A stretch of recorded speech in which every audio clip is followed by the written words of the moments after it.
The decade of the 60s was a time of growth and development for the sport and business of harness racing in Ontario.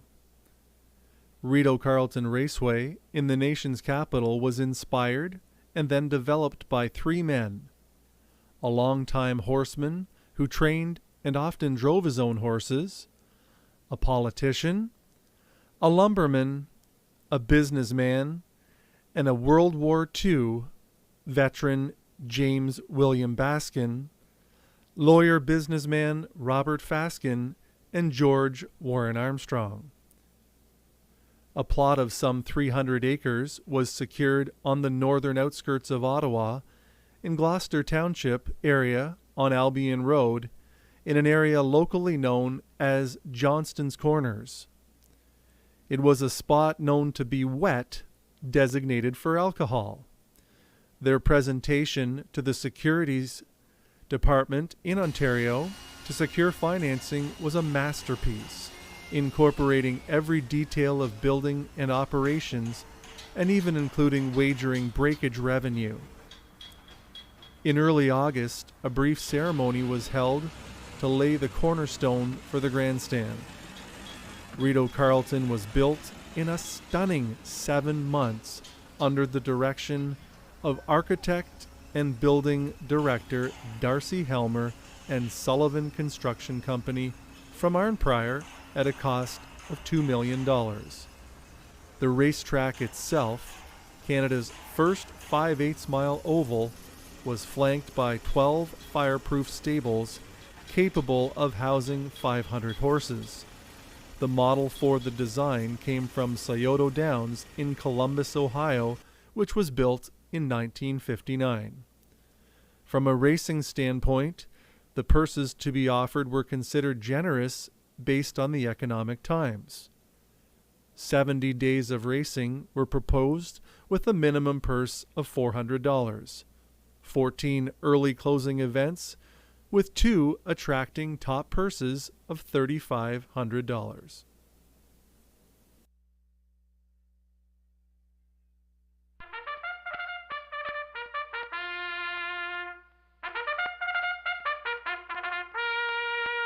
On the evening of Saturday, September 1st, 1962, history was made as an enormous crowd assembled for the 8 o'clock first post.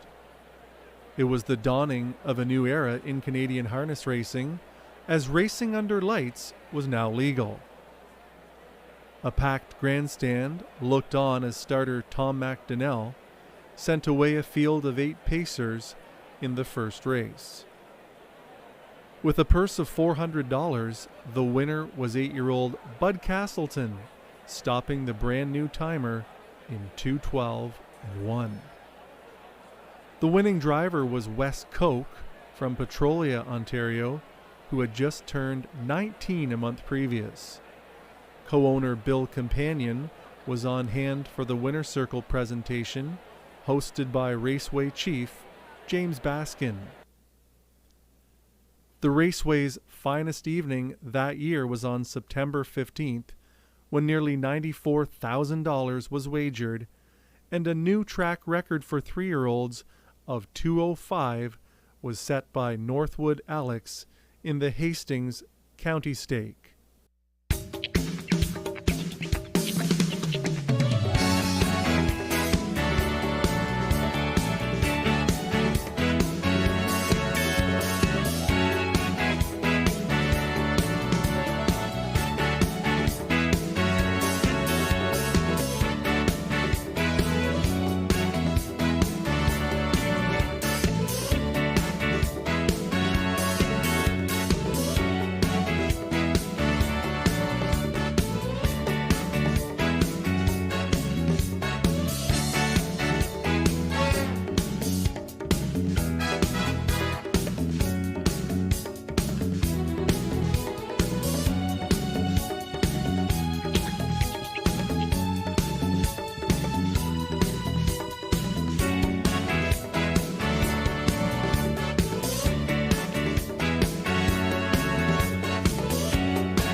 again. Tracy's closing out. LVP Armstrong. I was out on the canal one day and I thought, this is looking around, I thought this would be a great place to have a horse race, because I met with the head of the National Capital Commission, and he said, we're going to start a program next year and it's going to be called Winterlude, and it might tie in.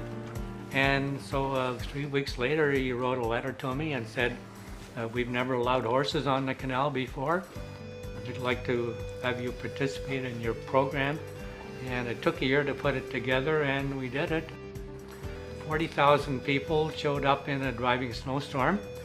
It's always been referred to as an iconic day in the history of Canadian harness racing.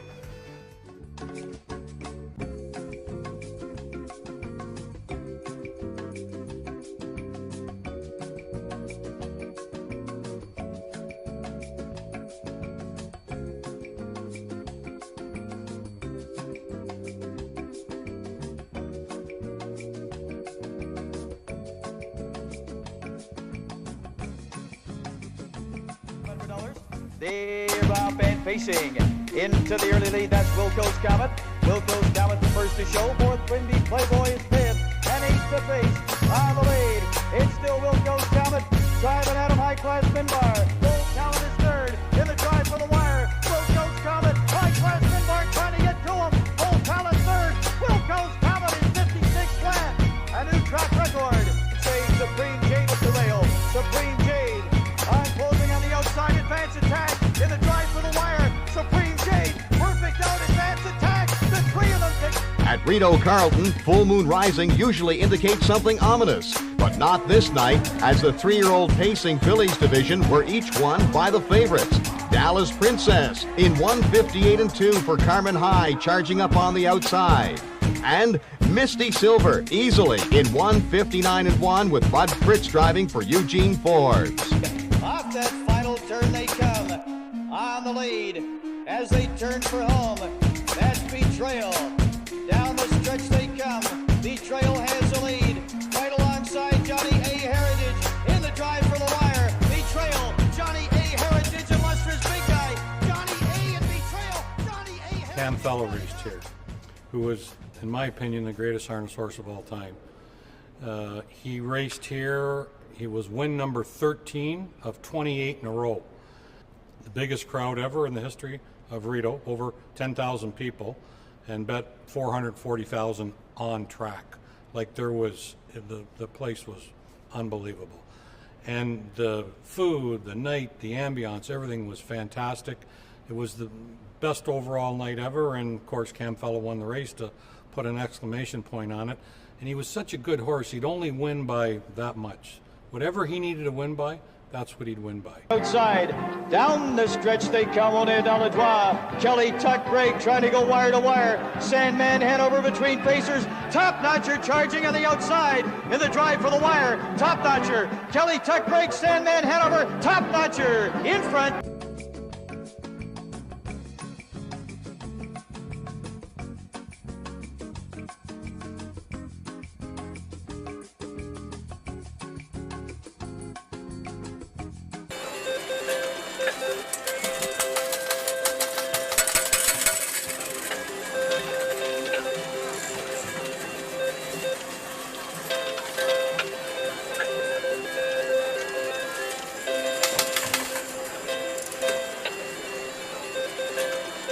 Approaching 3/4 and driving up on the outside now to challenge as they move down the backstretch. Part of the entry, Day in a Life clears by 3/4 of a length towards the rail. That is Red Bow Tie. And locked in with nowhere to go, that's Noble Ability. In between pacers shaking loose, Bosun's Mate has found some racing room. 3/4, 122 flat on the final turn. Day in the Life is open to 2.5 lengths. Up in the far outside part of the entry, Bosun's Mate trying to get there with him. Down on the inside, Red Bow Tie clinging third. Up the rail in fourth, Noble Ability, and they straighten out for home. Through the lane, Day in a Life opening up by 4. Bosun's Mate far outside. Red Bow Tie's found a little bit more. The Catman sneaks through with Noble Ability. Here's the finish. Here's the wire. Day in a Life, 149-4. Track record. Here they are. Carleton Raceway, it's his third winner of the night, but 149-4 is something that he'll remember for a long, long time with Day in a Life. And let's not forget to congratulate Mark Stacey. Mark Stacey is the one that broke and trained this colt, and he made his first steps here at Rideau Carleton Raceway. His first 2 lifetime races were here, and it's great to see him win the Des Smith. Chris Christoforou, winning driver. Let's have a round of applause for Chris. Brilliant drive, 149-4, world record on a 5/8 track.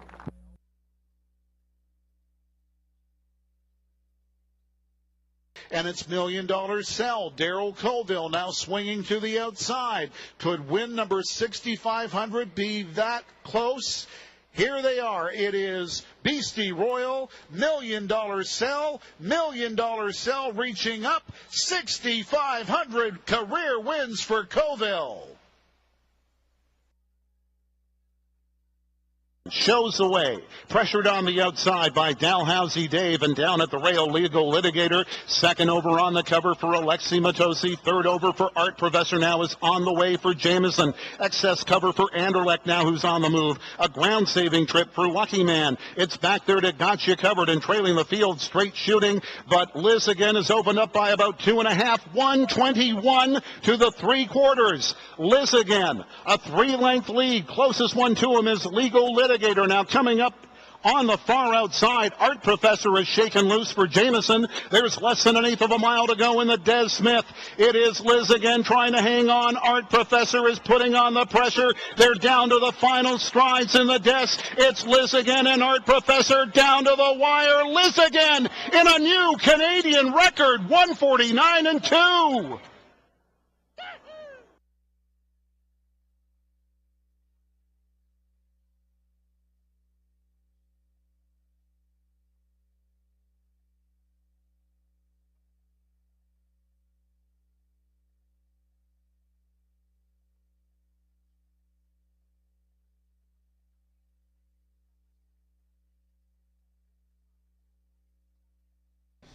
So do you guys remember when the announcement came down that horse racing was being canceled, the Slots of Racetracks program in 2012? Duncan made the announcement. We were sitting in the room together, and I know my stomach just dropped right out of me. Remember that, Jean? Yeah, and it reminded me that we had the same thing in Quebec, so I wasn't too happy about it. Yeah, the one thing I remember was one thing went through my mind, and that was it's over. And I remember Pete looking at me and saying, "You're right, Richard, it's over." And I said, "It's not over."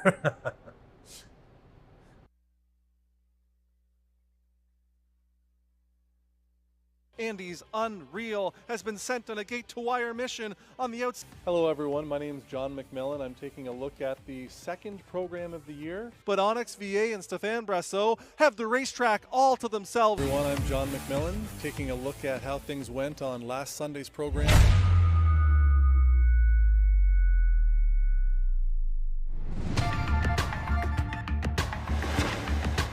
On the day Canada crossed the threshold of 100 coronavirus cases, Ottawa was explicit for the first time about what researchers say could be on the way.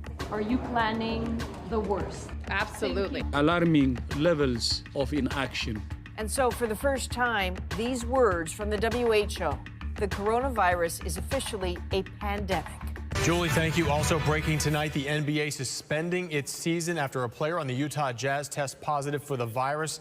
Dallas Mavericks owner Mark Cuban reacting to the stunner along with the rest of the league and its fans tonight. The Utah-Oklahoma City game was postponed right before tip-off tonight after that player tested positive, sending a packed arena home. Pete, are we still racing? Dylan, we just got off the phone with Ontario Racing, and in line with the other racetracks across Ontario, we will be suspending our race program effective immediately. For how long? I don't know.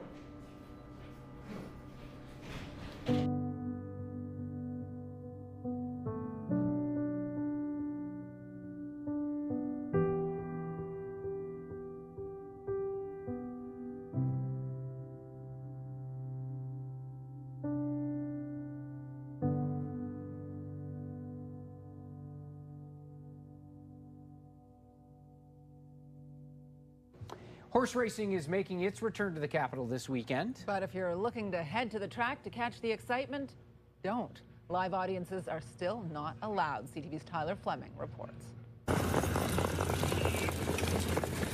The race is on. Coming around the backstretch, jockeying for a win. It's been a long, hard road. Horse ownership is expensive, and without racing, there's no paycheck for Gary McDonald. So not only do I have my own financial burden, I have the burden of 7 horses. So a win is needed. Horse racing has been given the go-ahead from the province. These qualifying races at the Rideau Carleton Raceway are for Sunday's big return. And hopefully we draw some nice post positions so we can get into the race and get some of that prize money. A $65,000 purse to be won in the standard bred races. So that's with the sulky and the driver versus the jockey on top of the thoroughbreds back. John McMillan is the director of the National Capital Region Horse Association and says the industry has been hit hard. Participants in the industry are suffering from financial trouble, so getting them back to work will be a great thing. Strict sanitary measures have been put in place at the track to protect staff, crew, and jockeys. Racing manager Peter Andrusek says only small groups are allowed in the stables and temperatures are being checked before entering. They've been developed in conjunction with the guidelines of Ottawa Public Health, the AGCO, and Ontario Racing. So racing into COVID was surreal. There was no customers in the grandstand, no staff, nothing.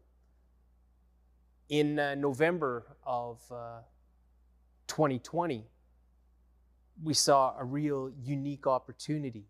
It was American Thanksgiving. A lot of the US tracks hadn't even opened yet. And for a 2-hour period, Rideau Carleton Raceway would be the only track racing for around 2 hours. Huge potential for us, and we certainly saw it. That Wednesday night, we have a major snowstorm. Unbelievable. And I remember sitting with Jeff Taylor, our track manager, and basically telling him, whatever it takes, we have to race. And he had an unlimited budget, and at the end of the day, he and his men got the job done. Then the fog rolls in. And the fog was so thick, forget about the backstretch, you couldn't even see the finish line. And I'm sitting there thinking, wow, what a lost opportunity. Yet, as the races started, the tote boards started blowing up. Numbers unheard of for a track our size. And I remember it was around race 6, and I got a text from Glenn Pearson, who was the general manager at the time, who held the old records, which was, I believe, about 440,000. And he said to me, congratulations, you finally broke the record 35 years later.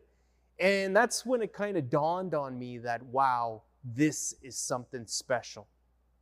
By the end of the night, we bet over 750,000, I believe. And what was so shocking about that is that there was not one patron in the grandstand to witness it. COVID. Yeah, we got a big loss. Rideau Carleton, Mr. Armstrong. He's been good to me over the years. I've been here for my whole life. And I just got back, but he always helped me out.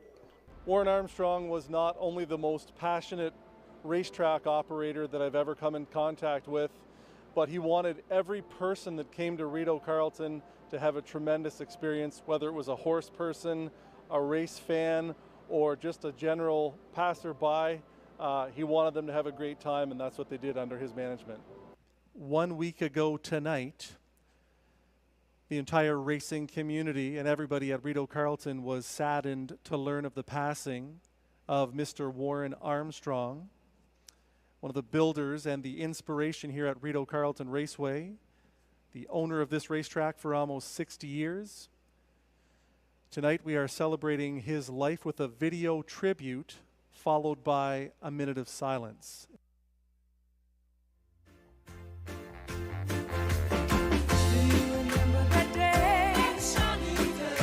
When you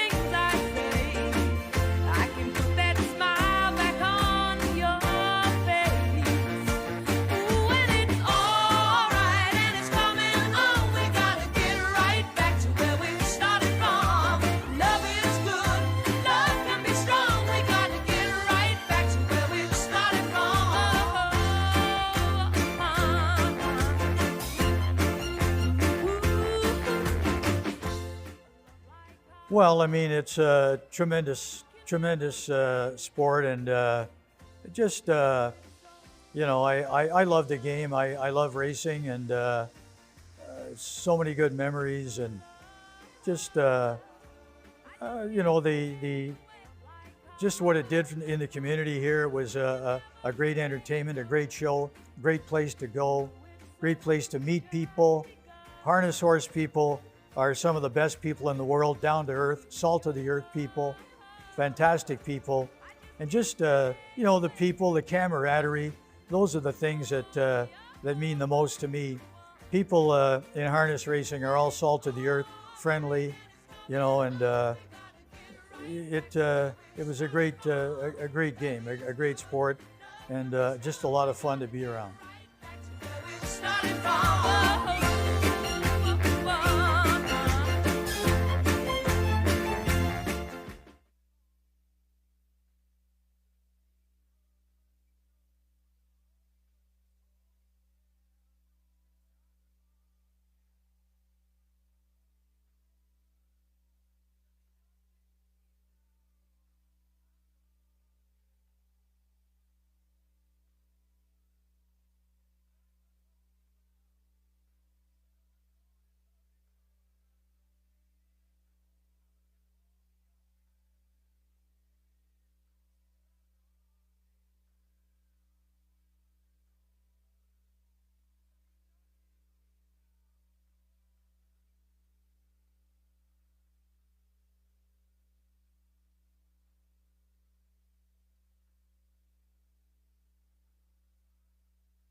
These are the top drivers at Rideau Carleton Raceway.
10 races highlighted the Sunday night card at Rideau Carleton Raceway. Let's take a look at the action.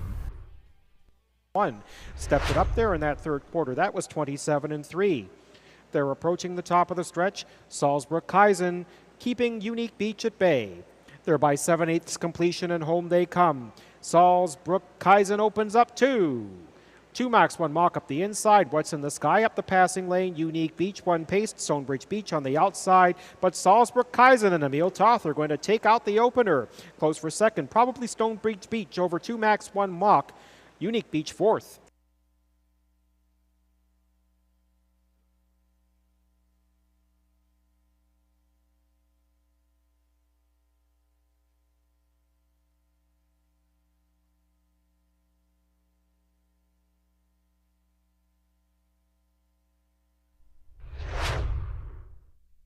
Bree is looking good from here. They're in the final 8th and home they come. Cranberry Bree has opened up 4 for Jimmy Gagnon. Here is a push on the outside from a Black Diamond who was towards the rear of the field early on and probably has too much ground to make up as Cranberry Bree is going to get it done. A Black Diamond second, Why Not Haas third, close for fourth. Jessica's Legacy against Sports Icon in 155.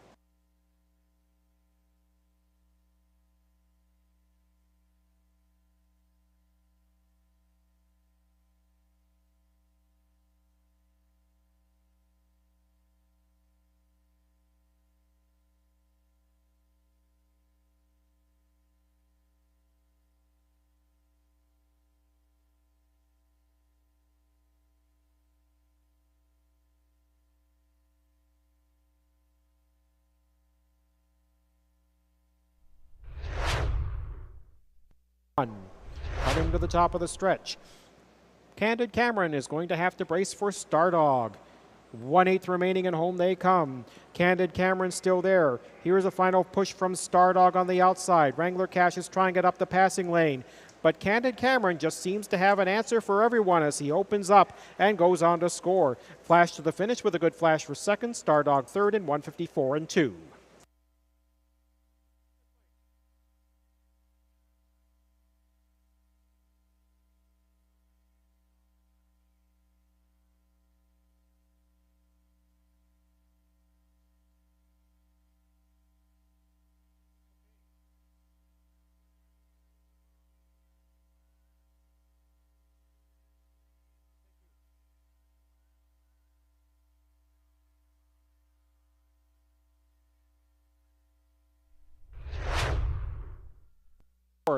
Ils ont franchi le poteau de 3 quarts de mille en 1, 24-4.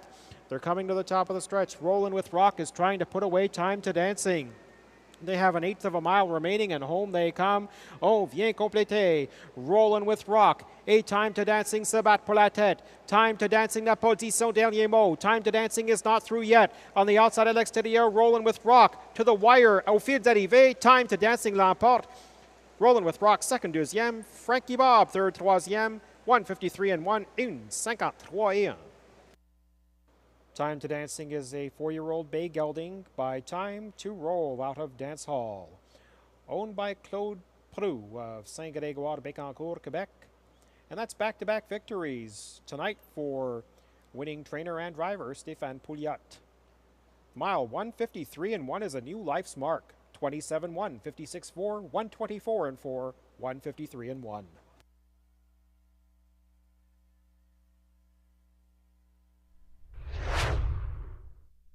And a middle half, just 57 seconds flat. Love My Rockin' Bird has set a hot pace throughout. They're in the final 8th and home they come. Love My Rocking Bird and Jimmy Gagnon trying to see it through. Now here comes Get Your License Liam. Get Your License Liam takes the lead in deep stretch. Get Your License Liam to win it. Close for second, Sealaird against Love My Rockin' Bird in 152-1. 5, Get Your License Liam wins race 5 at Rideau. 4-year-old brown gelding by Control the Moment out of Miss Poole.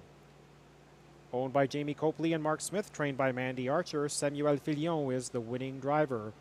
6 wins in 23 starts, 14 lifetime victories. Tonight's mile, 152-1 is a life's mark.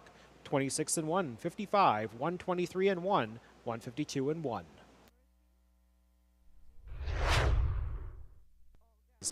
3 quarters, 126 and 2. Hercules JM leads them to the top of the stretch. They've gone 7/8 of the mile and home they come. Hercules JM has led from the start and is trying to see it through. Here's Matt's Tuition up the inside. Thank you very much on the outside. Hercules JM still there. Thank you very much. And Matt's Tuition closing. Thank you very much indeed. Thank you very much to score close for second. Hercules JM against Matt's Tuition in 155 and 2. Here's the 5. Thank you very much. Back in the winner's circle for race 6 at Rideau. Please disregard that. 5, thank you very much, is the winner of race 6 at Rideau. 6-year-old bay gelding by Better Than Cheddar out of Succulent. BC bred owned by Limco Incorporated of Châteauguay, Quebec. Second training victory for Victor Putty tonight. Second driving victory for Jimmy Gagnon. 155 and 2, 27-3, 57-4, 126 and 2. Tonight, 3 quarters, 124 and 2. C'était 1, 24 et 2, 3 quarts de mille. I'm a Dude trying to pull off a mild upset here. I'm a Dude trying to go all the way at 9 to 2. They're off the turn and home they come. On vient compléter. I'm a Dude still there. I'm a Dude toujours en tête. On the inside, à l'intérieur, Make It Come True. But it's going to be I'm a Dude. I'm a Dude holding off. Make It Come True. I'm a Dude l'emporte. Make It Come True, second, deuxième. Silverado, third, troisième. The mile, 153 and 3. Amine en une, 53 et 3. Number 3, I'm a Dude, is the winner of race 7 at Rideau. 8-year-old bay gelding by Lil's Dude Starbuck out of Ethel Sealster. Owned and trained by Michel Carrier of Lévis, Quebec. And that's the driving hat trick for Stéphane Pouliot. Tonight's mile, 153 and 3, 27-2, 56-4, 124 and 2. The mile, 153 and 3.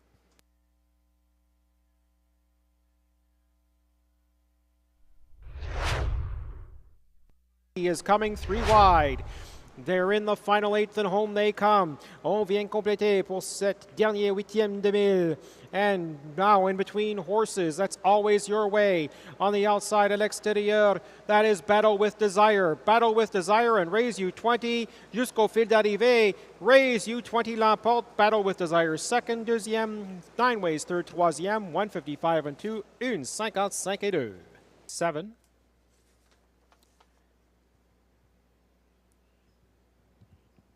Here's the 8th race winner, number 2, Raise You 20. Owned by Bernard McDonald and Kent McDonald and Brent Campbell. Trained by Matt McDonald, and that is the driving hat trick for Jimmy Gagnon. Time for the mile, 155 and 2 is a new life's mark. 27-1, 55-1, 124-2, and 155 and 2.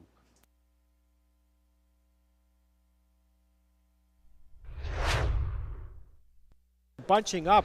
Look at Day Delight unleashing a bid from the back. They're in the final 8th and home they come in the preferred pace, and this race is living up to its billing. In between horses, Flash Cube looking for a share of the lead. Thrilling Times trying to give us a thrill on the outside, and St. Lad's Cash up the inside. St. Lad's Cash with the passing lane move to win. Close for second, Thrilling Times against He's Got a Vendetta in 153 and 3. Number 1, St. Lad's Cash wins this week's preferred. 6-year-old brown gelding by Sunfire Blue Chip out of St. Lad's Coco. Owned and trained by Michel LeBlanc of Perth. Driven to victory by Stephen Genois. 4 wins in 23 starts this year, 16 lifetime victories. Tonight's mile, 153 and 3, 26 and 4, 56 and 2, 3 quarters, 124 and 2, mile 153 and 3. St. Lad's has 6 lengths to make up through 3 quarters in 124 and 3. They're off the turn one last time, and home they come in the Sunday nightcap. And Monty's Gone Marble has led a long way, but here comes Sports Report, unleashing a pile of pace. Sports Report, Cortez the Killer. Sports Report wins it from Cortez the Killer and Rose Run Vortex. That's the driving double, a late double sweep for Stephen Genois in 154. Of the 10th and final this evening. 4-year-old bay gelding by Sports Writer out of Deanna Santana. Owned by Don McRae, trained by Mandy Archer, and driven to victory by Stephen Genois, who sweeps the late double.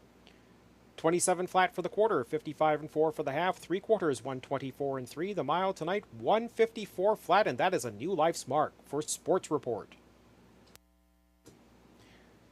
6 wins in 30 starts this year, 8 wins in 49 lifetime starts for Sports Report. The highlight of the night at Rideau Carleton Raceway was St. Lad's Cash winning the open pace in 153 and 3 for Stéphane Genois for trainer Michel Leblanc. It was the 4th win of the year, pushing the earnings to just over $39,000. Our next live program will be on Thursday, first post time 4 o'clock.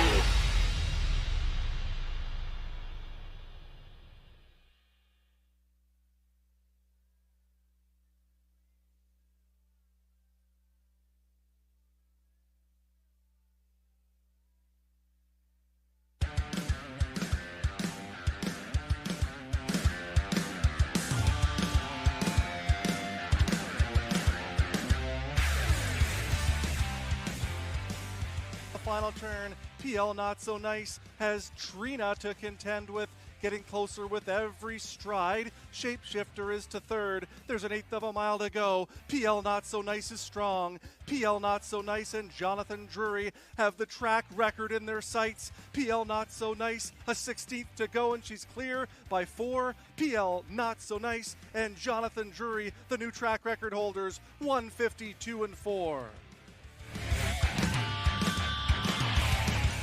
Racing at it from third on the inside. That's Rhythm in Motion, up and driving.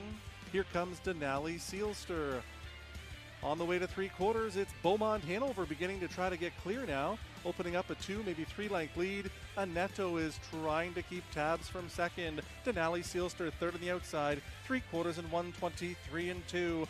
Beaumont Hanover has a 2-length lead. Aneto from second. Rhythm in Motion third. Denali Sealster on the outside. Night Watchman needs to do more, as does Examiner Hanover. There's an 1/8 of a mile to go. Beaumont Hanover has been sent on a gate-to-wire mission by Jameson and looks strong coming for the payoff. Beaumont Hanover wins this one with ridiculous ease. Wins it by a solid 3 over Aneto, finishing third Denali Sealster in a track record equaling 150 and 2.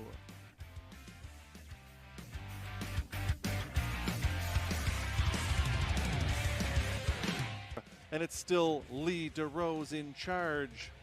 Best of Best Hanover from second. Mick Jagger's on the move, third on the outside. 3 quarters, 123 and 1. On the final turn, Lee DeRose right there, pocket sitting. Best of Best Hanover. Mick Jagger's on the move, begins to tire. That sends Vanilla Malted 3 wide for the stretch drive.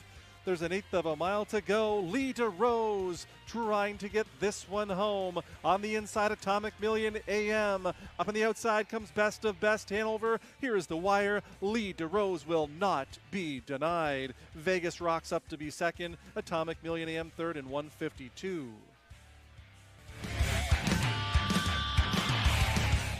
They're on the final turn. Highland Mowgli by 2, 2.5. Logan Park is trying to do more from second. Macho Martini from third with an 1/8 of a mile to go.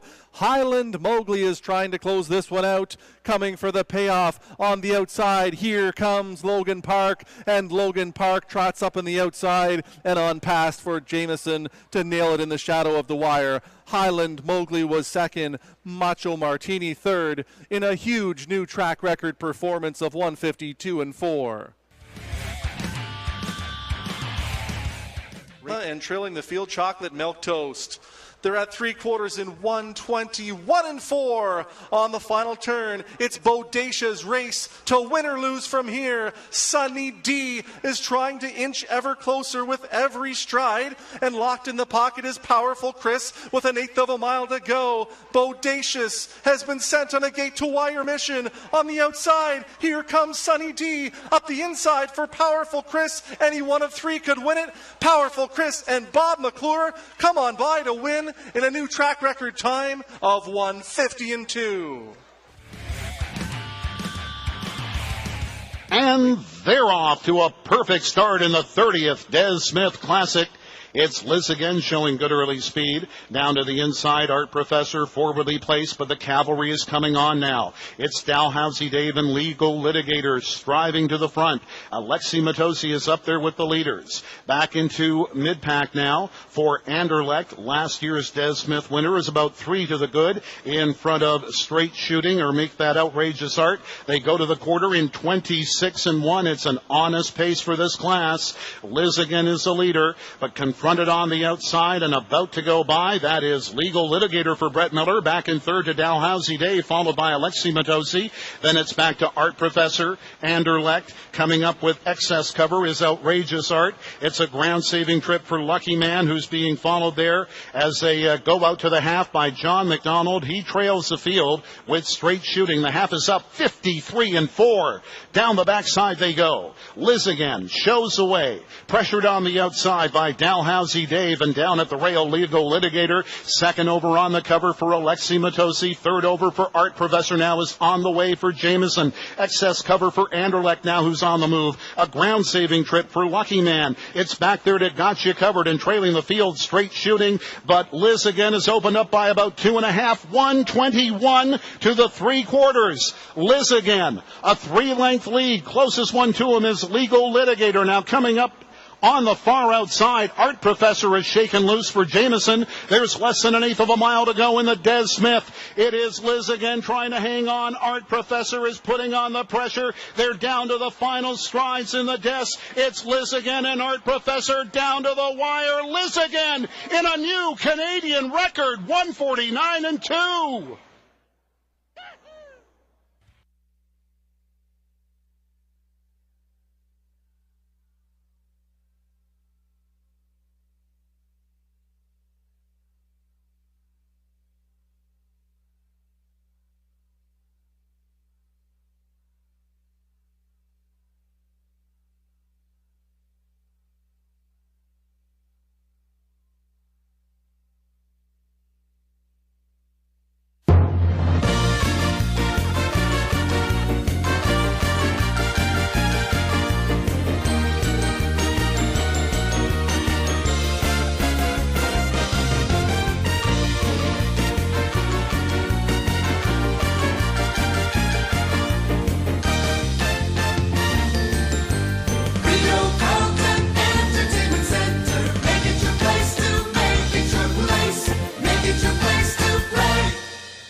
Good afternoon, ladies and gentlemen, and welcome to Rideau Carleton Raceway. For our Thursday program of racing, 10 races in store for you today. We're going to take a look at the weather and track conditions, followed by today's program and equipment changes.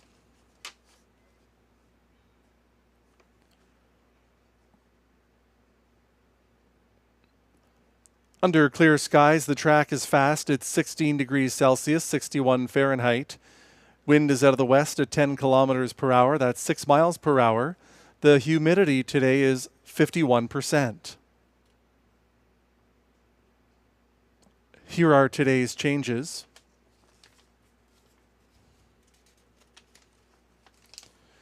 No changes to report in the first 6 races at this time.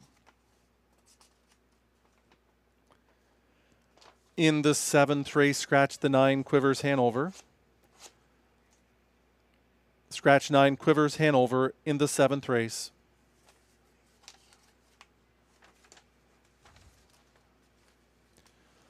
In race 8, scratch number 8, Self-Isolation. Scratch 8, Self-Isolation in the 8th race.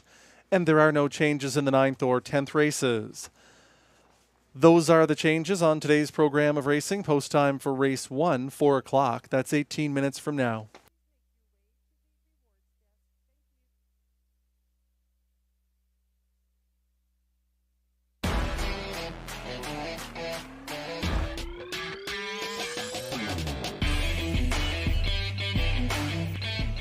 Good afternoon and welcome to Rideau Carleton Raceway Casino. I'm Graham Mitchell and naturally John McMillan is beside me. And John, 10 on the docket today, our open trot, small field of 5.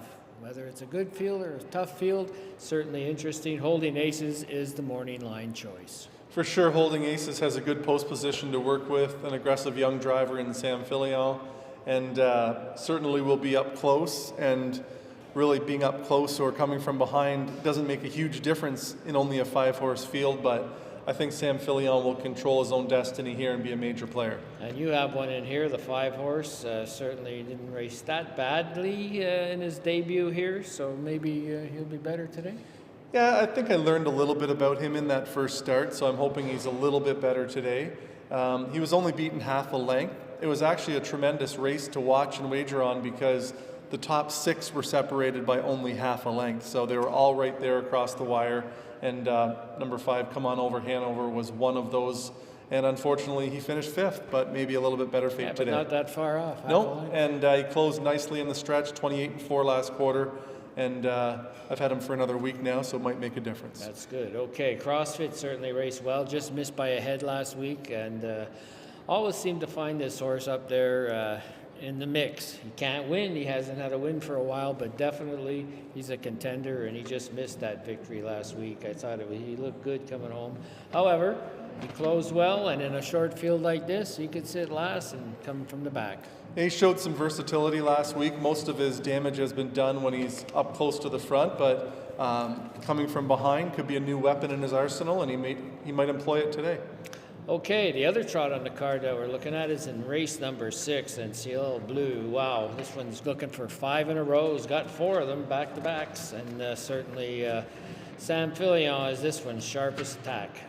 For sure, and we've talked over and over about Maxime Vallet. He doesn't have a lot of starters at Rideau Carleton, but he's deadly.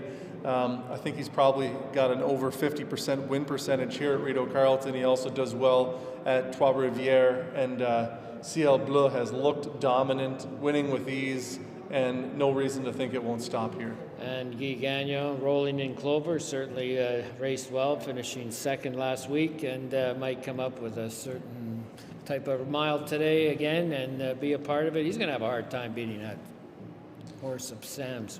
Rolling in Clover is a horse that I discounted last week, and I was really surprised at how hard she tried through the stretch. Coming up the inside, showed a lot of grit and determination. That's just something that I had not seen prior to that start for Rolling in Clover. So hopefully he's turning the corner and found his game, and he's in a decent spot behind the gate. Gagnon can get him away close, I'm certain.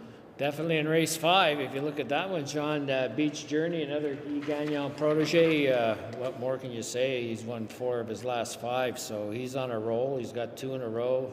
Looked pretty good last week again, and with his last quarter, 28-4, he'll be the one to beat again. For sure, and if you're looking for one to put on the board, how about the 8, Ask My Secretary? This one draws very poorly. Hasn't had a good post position yet. Yeah, 4 or 5 starts, he hasn't had a post position. But still, last start, the trip was brutal. Can't be worse. If possibly Berube can float her up into it and she catches cover in the mid stages, you might get a decent price on her because of the dreaded 8-hole. But she will likely make a good account of herself. She comes from a strong stable. And your horse didn't race that bad last week at all. Yeah, she closed a lot of ground in her most recent. She was still about 6 off at the 3/4 pole, and she was moving best of all through the stretch. This is a step up in class, but she's certainly on her game, and I think she deserves consideration for top 3. For sure. Okay, tell us what happened in your marathon. I hear you didn't qualify. That's unusual for you not to qualify. No, I didn't qualify, and I would make excuses, but as we all know, excuses are for losers. And I folded like an accordion late in the race, and it was disappointing, but I'm going to try again another time. So what are you looking at in the colder weather? Yeah, I'm going to try perhaps Myrtle Beach has a marathon in early March, so I might train for that one and see if I can do an awful lot better. It was 82% humidity, and it was about 22, 23 degrees at 4 in the morning, 3 hours before getting to the start line. So by the time we got on the start line and it was pouring rain, it just wasn't a good day for me. So what you're telling me, you're a race better in the winter. I think so. I think it might be a betting angle there. That's right. But I don't think there'd be too many people that took a look at me and thought there's a winner. So that's it. I'm sure you'll come back, Johnny. Don't worry. That's it. Hope you have a great day here at Rideau Carleton Raceway. Hope all your photo finishes are winning ones.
Who you like in the first, huh? Who you like? Come on.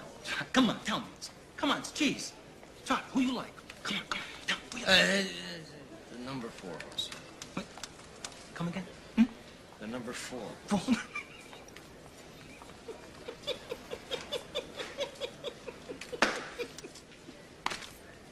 Nobody in his right mind bets the 4 horse.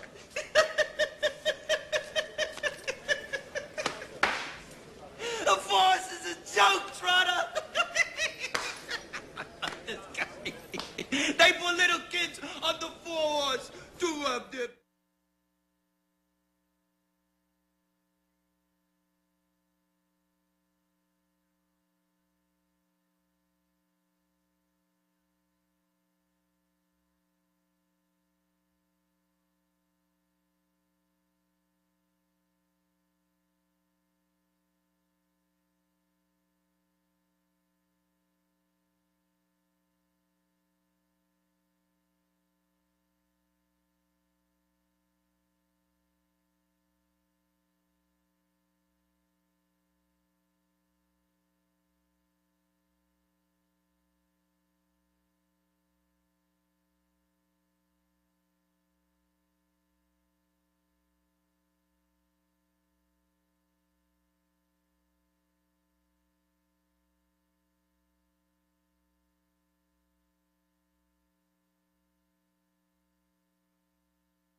The trotters and drivers for race 1 are coming out onto the track. It's for non-winners of $40,000 lifetime or $4,000 in their last 5 starts.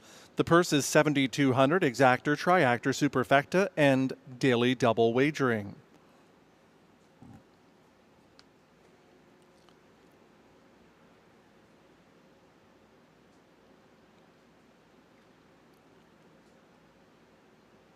Check the Magic is number 1, Ted McDonald driving for Julie Ferguson and Lloyd Stone.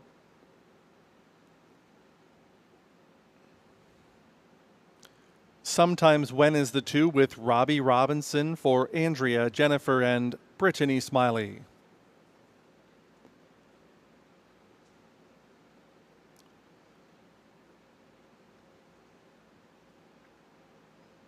No Wine for You, the 3, Stephen Genois for Philippe Trudeau and Fanny Saul-Beaulieu.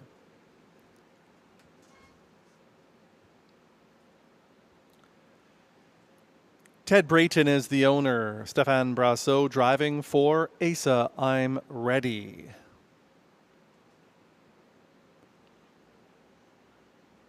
Five is Mask of Zorro, Pascal Berube for Benoit Hébert and Eric Lafleur.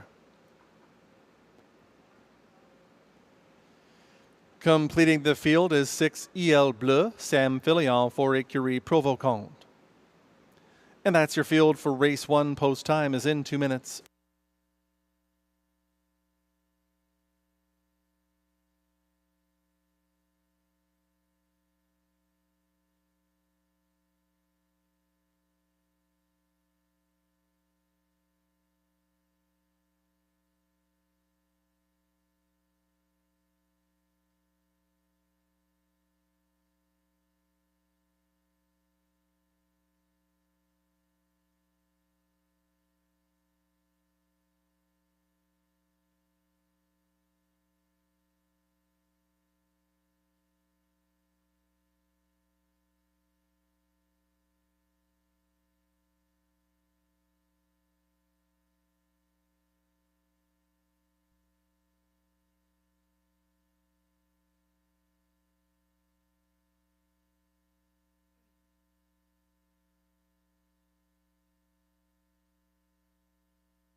Many possibilities here in the first race. At this point, fans have zeroed in on the Benoit Hébert trainee, Mask of Zorro. Hébert's having a tremendous season at Rideau Carleton with his youngsters. And this one's been no exception. A winner back on August 25th in gate-to-wire fashion in 150.5 To his outside is El Bleu. Maxime Vallet, another trainer on a tear. His average is approaching 500. El Bleu, 4 times in the top 2 from 7 season tries. Number 4, Asa, I'm Ready, held her own with a decent field in her most recent, actually finishing ahead of Mask of Zorro. And you're getting 7-2 on Asa, I'm Ready, who is a 4-time winner this season. The interesting one continues to be the one, Check the Magic. On his best day, he could make short work of these. We haven't seen a top effort from Check the Magic in a while, but we do know that he is very capable of producing one.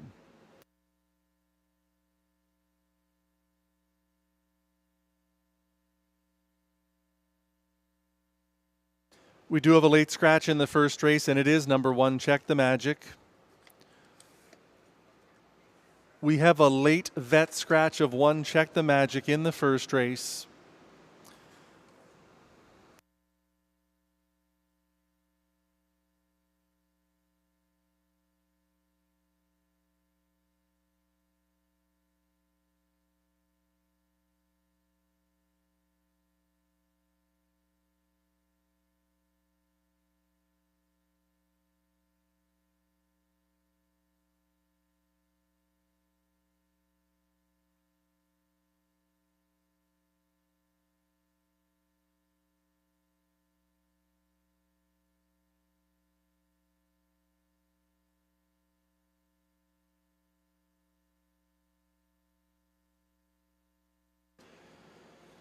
Well, the complexion of race 1 has somewhat changed now with the speedy Check the Magic, a late scratch.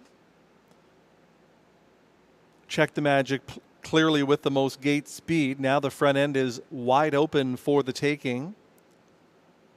Certainly 4 Asa I'm Ready has gate speed to offer. And she will likely be out close for Stéphane Brasseur. And Mask of Zorro was good off the front end 3 starts back.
It's the race 1 field moving in and lining up. Sometimes when Robbie Robinson, No Wine for You, Stephen Genois, Asa I'm Ready with Stéphane Brasseur. Mask of Zorro, the 6-5 choice with Pascal Berube. Il Bleu starts on the outside with Sam Filion.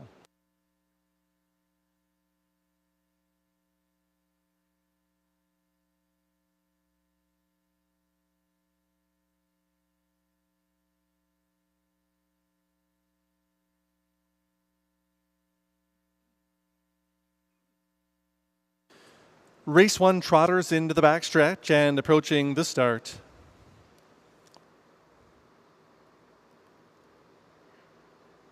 There off end trotting. There goes Asa I'm Ready to the early lead. Right up alongside comes Mask of Zorro. Il Bleu is away from the gate in third, but on the outside and now taking back. No Wine for You is in the early vanguard. It's about 3 back to Sometimes When, who is the early trailer. Asa I'm Ready pushes through for the lead. Mask of Zorro is rolling on to the front. By that opening quarter, they go in 27 4/5. Here comes Mask of Zorro. Pascal Berube wants the lead before the line the first time. Asa I'm Ready sits the pocket to her. It's another 3 No Wine for You racing in third. Then comes a fresh Il Bleu from fourth, 5 off of the lead.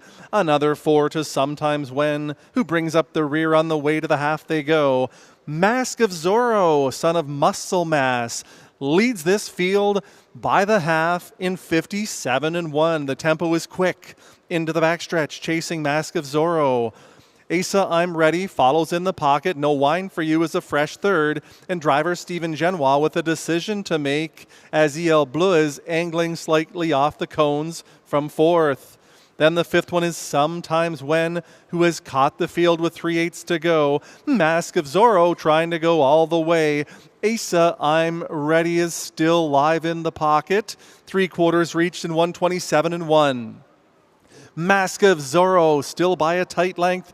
Asa I'm Ready is second, rolling up on the outside. Here comes Il Bleu on the attack. No Wine for You is there as well with Sometimes When. There's an 1/8 of a mile to go. Mask of Zorro is trying to get it home. Asa I'm Ready is up the inside. On the outside, Il Bleu looking for the split now is No Wine for You, but it is Mask of Zorro to win it over Asa I'm Ready and No Wine for You in 157 1.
There's the race 1 winner, number 5, Mask of Zorro. A bay gelding, 3 years old by muscle mass, out of the Donato Hanover mare, Warwe Truce. Winning owner Eric Lafleur shares ownership with his partner and winning trainer, Mr. Thursday Afternoon, Benoit Bear. The drummer, Pascal Berube, for the winning drive. Mask of Zorro, 3rd and 16 on the season. Today's mile, 157 and 1. 27 and 4, 57 and 1, 127 and 1. The mile, 157 and 1/5.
It's official.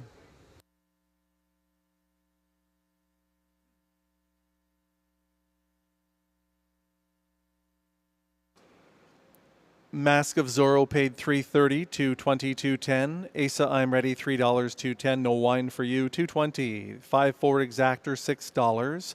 Dollar Try $7.15. Dollar Super $10.25.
Check the Magic was scratched.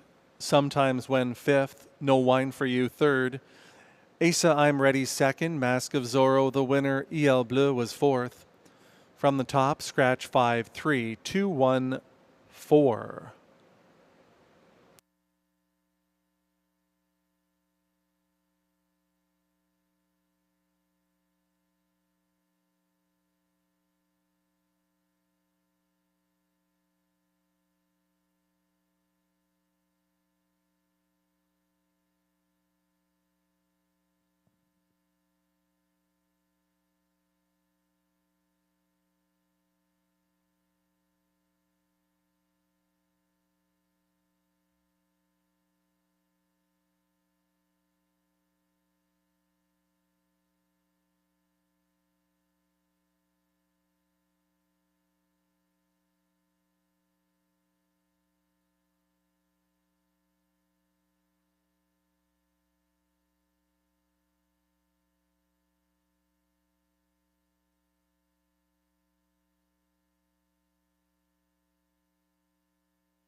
Here are the fillies and mares on post parade for race 2. It's an $8,000 to $10,000 claiming handicap. The purse $6,200, exactor, triactor, superfecta, and pick 4 wagering.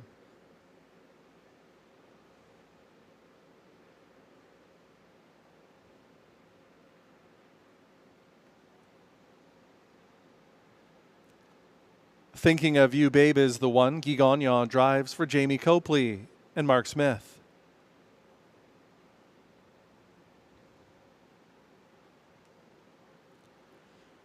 Sports Icon 2, Sam Filion for Matt McDonald.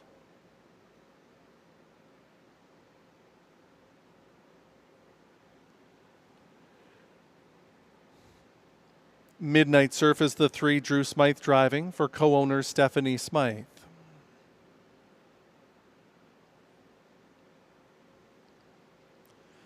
Outrageous Song is the 4, Pascal Berube for Michael Goldberg and Joseph Steiner.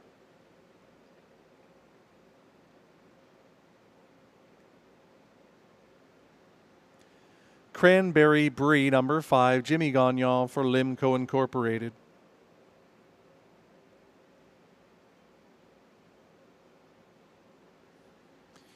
Jessica's Legacy 6 completes the field. Clark Stacy for Michelle LeBlanc and Gary Lee.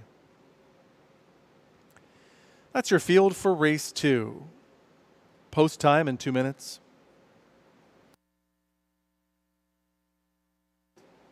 It's an interesting contest in the second race. The speed is all on the inside of the gate. Number 1, Thinking of You, Babe, and number 2, Sports Icon. Both have phenomenal gate speed.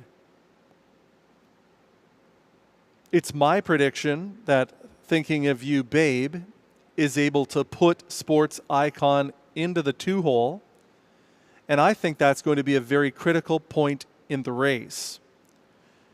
2 back, Sports Icon, when allowed to cut the mile, looked fabulous, winning by 2 1/4 in 154 and 4. But that was in cutting the mile.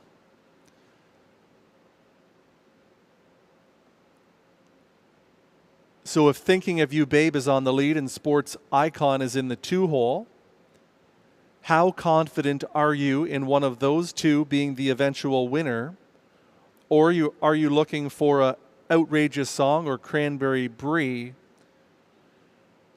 to be coming wide to pick up the victory? Many fans think that 5 Cranberry Brie can do so. This 7-time winner this season did exactly that in her most recent.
The starter has called the mares to the gate for race 2.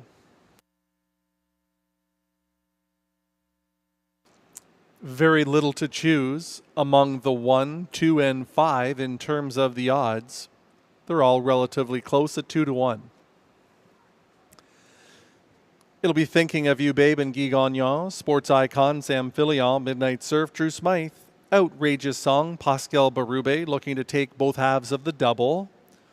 Cranberry Brie with Jimmy Gagnon. On the outside is Jessica's Legacy, driven by Clark Stacy.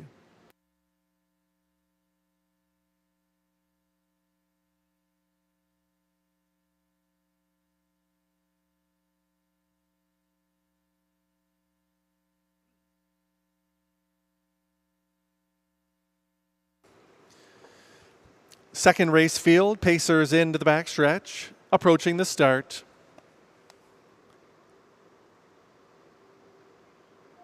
They're often pacing. Thinking of You, Babe strikes the front early. Sports Icon will get into the 2-hole. Outrageous Song to be third away. Midnight Surf is the fourth one, fifth on the outside to Jessica's Legacy. The early trailer is Cranberry Brie as they roll on off the turn. Thinking of You, Babe has made the lead. Sports Icon sits second. Without a seat at the rail is Jessica's Legacy, third on the outside. Quarter time, 28 seconds. Thinking of You, Babe with the front end control. Sports Icon is in the 2-hole. Jessica's Legacy is third end on the outside. Cranberry Brie picks up that live flow. Outrageous Song is up the inside, a fresh fifth. And Midnight Surf, the long shot, trails the field about 6 from the front as they pace their way by the half. That marker in 56-3. Thinking of You, Babe by 2 lengths. Sports Icon chases in the pocket. Tough night at the office for Jessica's Legacy, who begins to back away.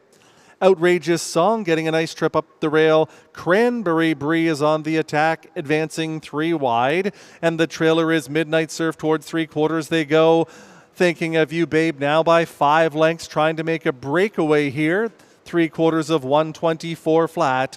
Thinking of You, Babe leads by a diminishing 4. Cranberry Brie is trying to get closer from third. Now on the outside, Outrageous Song. Sports Icon begins to back up from 4th. Jessica's Legacy re-engaged 5th as they come for the payoff. Thinking of You, Babe on the inside. On the outside, Cranberry Brie can't reach. Thinking of You, Babe wins it by 2 in the end. Cranberry Brie second, Outrageous Song third in 153 3/5.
There is the winner of race 2, number 1, Thinking of You, Babe.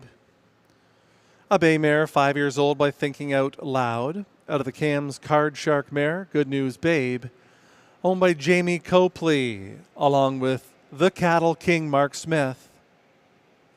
Ashley Murphy is the winning groom, driven to victory by the King, Guy Gagnon, for trainer Mandy Archer. 28, 56 and 3, 124. The mile was 153 and 3. Race 2 is official.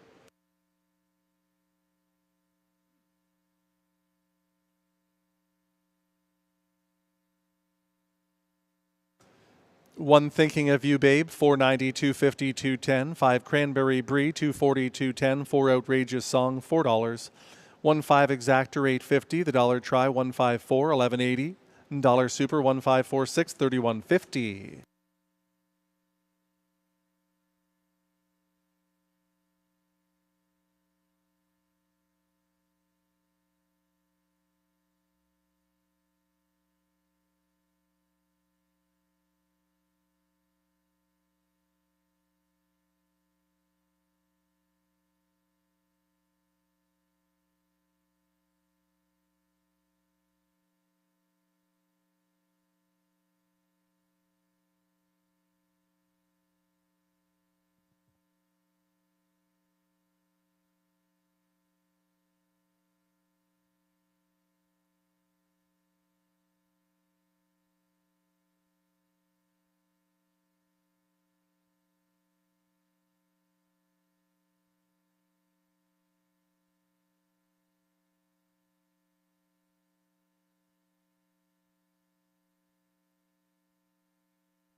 Thinking of You, Babe was the winner.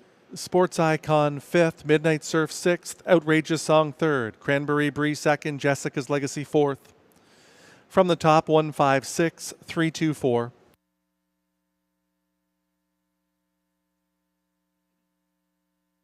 Claim is in on the 2, Hetty's Magic in the 3rd.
Introducing the field on Post Parade for race 3. Non-winners of $2,500 in their last 5 or 3 races lifetime. It's an optional $10,000 claimer.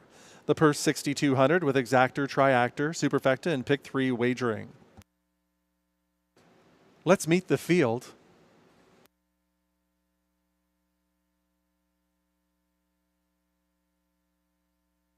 Claim entered on 2 Hetty's Magic. Undercover Strike is the 1. It's Guy Gagnon driving for Kathleen Pelletier and Crystal Samard.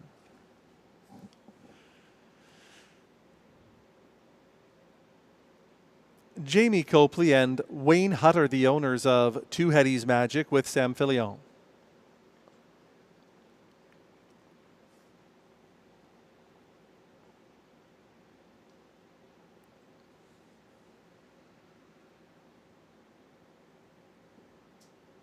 Charlie Barr the 3, Pierre Beauvais for Nicole Beauvais-Gertner and Marc Camidan.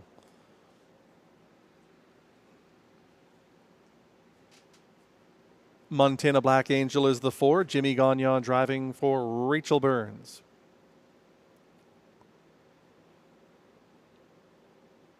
Incredible Hall, the 5, Drew Smythe for Paul Smythe.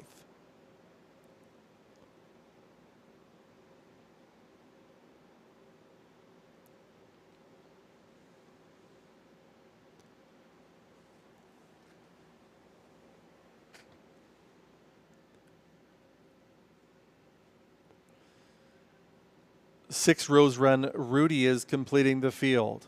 Stephen Genois for Fanny Saul-Beaulieu, Philippe Trudeau, and Isabelle Labbé.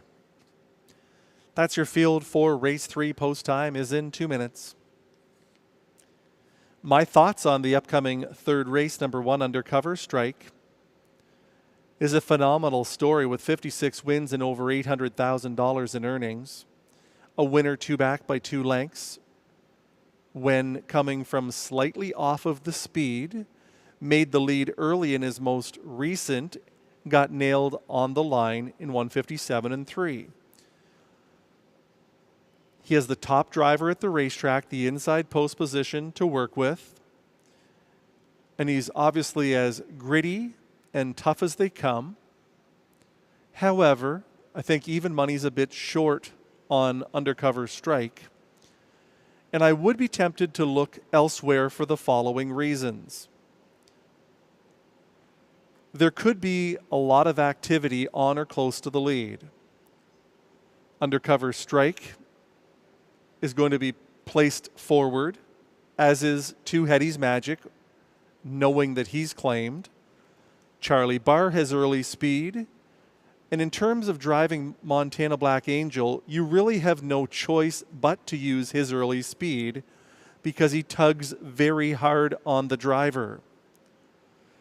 So if this speed battle develops, the benefactor could be the outside horse, number 6, Rose Run Rudy, who most certainly will be coming from behind. And he is dropping down. He's previously raced in Preferred Company. So this is a huge drop in class for Rose Run Rudy, my top pick at 5-2.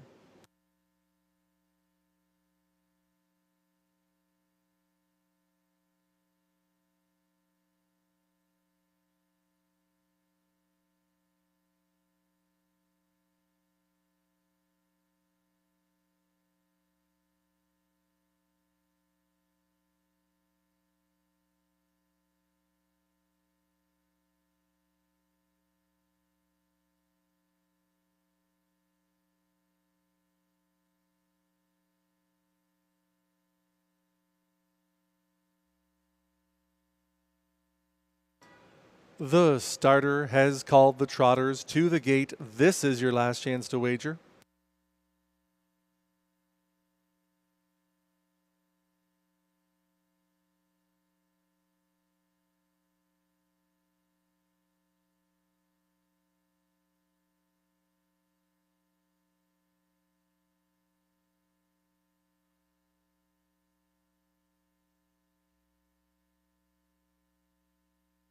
It'll be Undercover Strike with Guy Gagnon, Hetty's Magic, Sam Filion, Charlie Barr, Pierre Beauvais, Montana Black Angel, and Jimmy Gagnon. Incredible Hall gets Drew Smythe on the outside, Rose Run Rudy and Stephen Genois.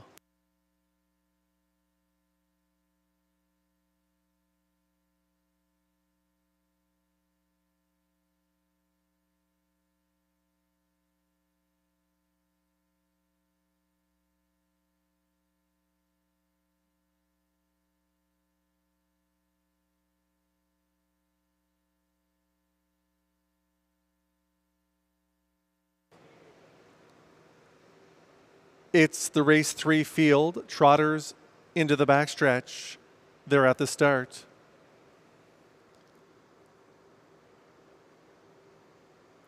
They're off and trotting undercover. Strike has been sent to the lead. Hetty's Magic from second. Montana Black Angel is third and on the outside.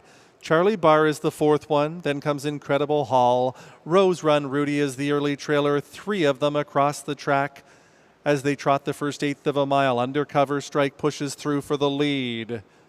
Montana Black Angel is second on the outside. Hetty's Magic from third. Charlie Barr is the fourth one. Then comes Incredible Hall and Rose Run Rudy. The quarter is contested in 28 and 4. They're in front of the grandstand. Montana Black Angel on the outside. On the inside, Undercover Strike. Hetty's Magic is from third. Here comes Incredible Hall into the outer flow ahead of Charlie Barr, Rose Run Rudy and Stephen Genois biding their time in the backfield. They're on their way to the half. Undercover Strike and Montana Black Angel matching strides by the half in 58 and 2. Into the backstretch they go. Undercover Strike has been prompted along by Montana Black Angel, who is now on even terms. Incredible Hall is situated second over in third. Hetty's Magic up the inside fourth. Charlie Barr, Rose Run Rudy has yet to hit his best stride as they trot towards 3/4. Montana Black Angel has taken over the lead for Jimmy Gagnon. 3/4 in 1:27 and they're on the final turn. Montana Black Angel takes the lead away from Undercover Strike, and right there third and on the outside is Incredible Hall. Rose Run Rudy with work to do and an eighth of a mile to do so. Here they come. And it's Incredible Hall to the lead. Incredible Hall takes over from Montana Black Angel. Undercover Strike. Rose Run Rudy is too late. It's Incredible Hall and the motivator to win the third in 1:56 and 3.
It's the winner of the third race, Number 5, Incredible Hall, longest shot on the board.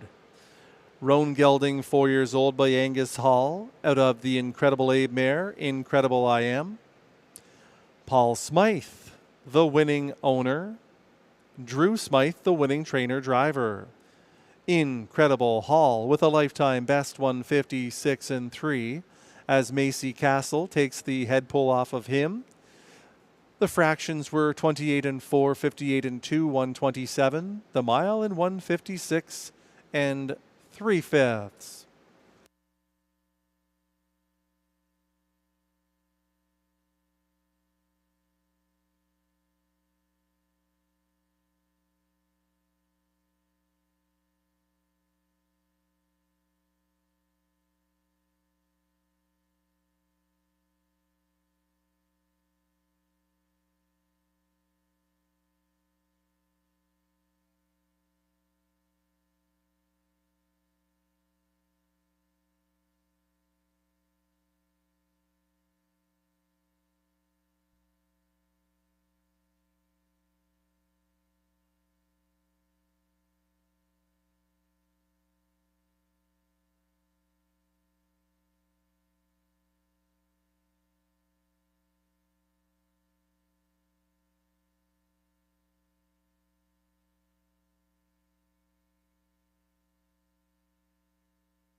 It's official. 5 Incredible Hall, 27.90, 740, 380.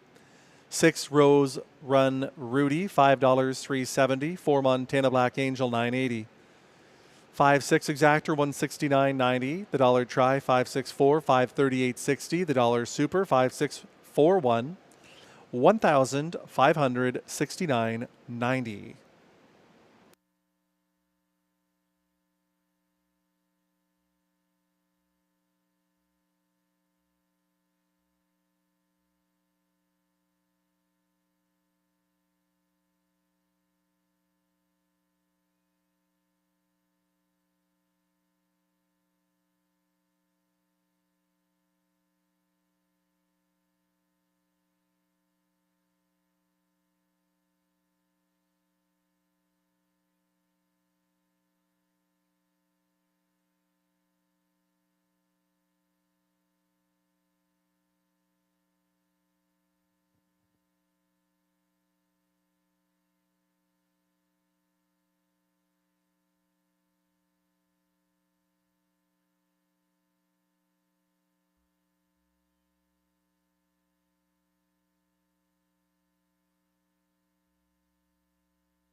Undercover Strike was 4th, Hetty's Magic 6th, Charlie Bar 5th, Montana Black Angel 3rd, Incredible Hall the winner, Rose Run Rudy was 2nd. From the top, 4-6-5, 3-1-2.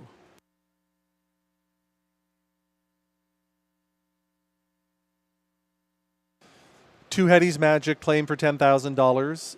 The new owner is Limco Incorporated, Victor Putty, the trainer.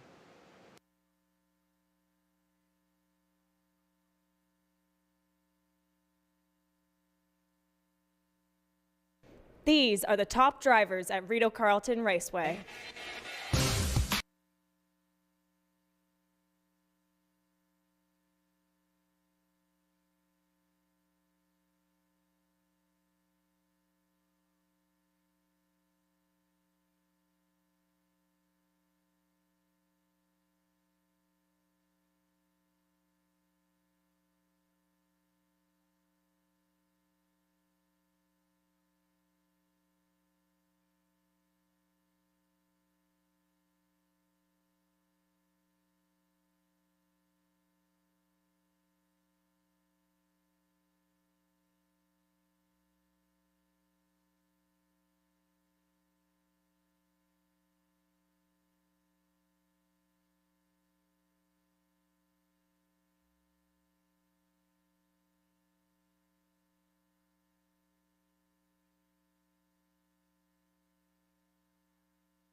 These are the top drivers at Rideau Carleton Raceway.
Introducing the Field on Post Parade for Race 4, non-winners of $15,000 lifetime. Also eligible, claiming $15,000 for non-winners of $25,000 lifetime. The purse, $6,600.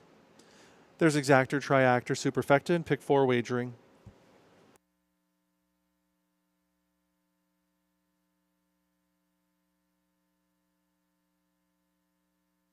Here's the field. Major Motion is the one. Jennifer McBride is the owner, welcoming Marc-Andre Pilon in the sulky.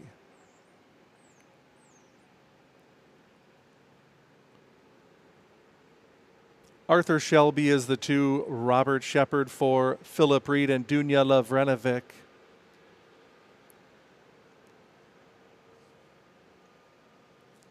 Lockaber is the 3. Robbie Robinson for Philippe Laframboise.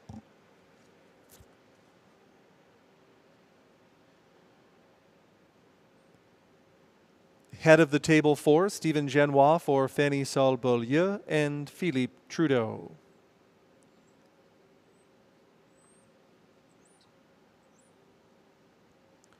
Zayden's Luck the 5, Clark Stacey for Ross Hitchens.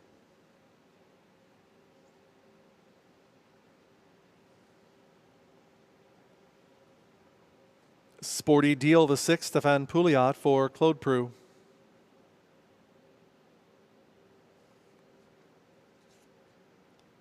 Rock and Roll Nation 7, Pascal Berube for Michel Grenier.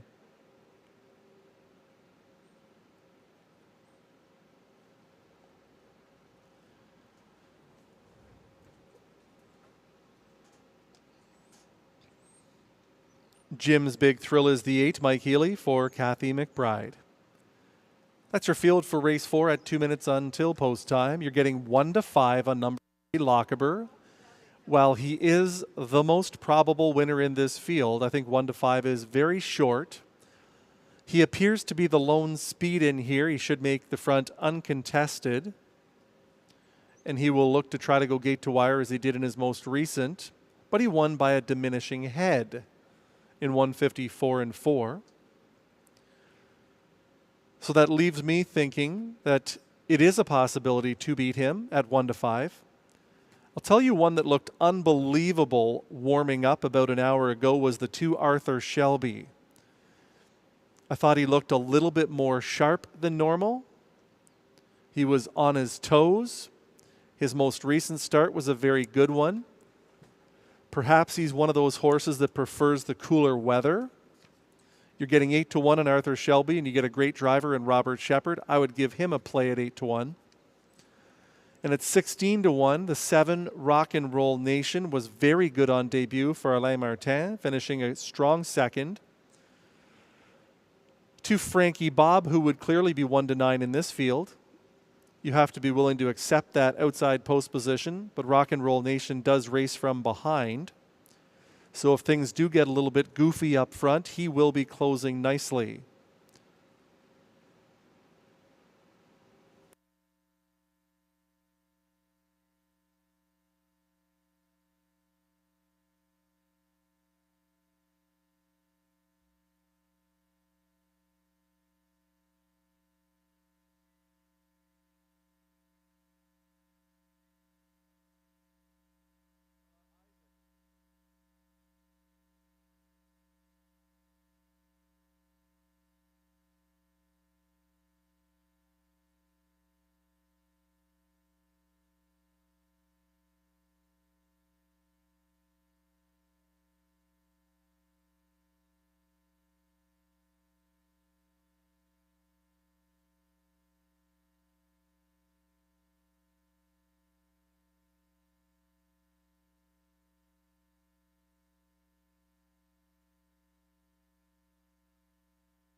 It'll be Major Motion and Marc-Andre Pilon. Arthur Shelby, Robert Shepard, Lockaber, Robbie Robinson. Head of the table, Stephen Genois, Zayden's Luck, Clark Stacey. Sporty Deal, Stefan Pouliot, Rock and Roll Nation, Pascal Berube. Jim's Big Thrill is on the outside, driven by Mike Healy.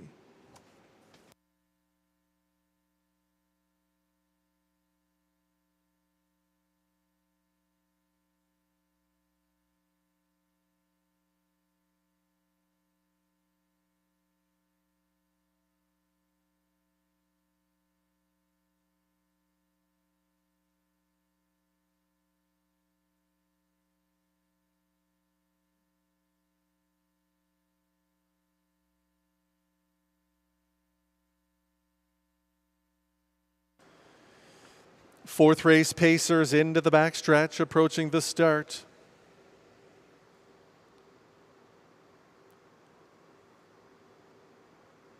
They're off and pacing.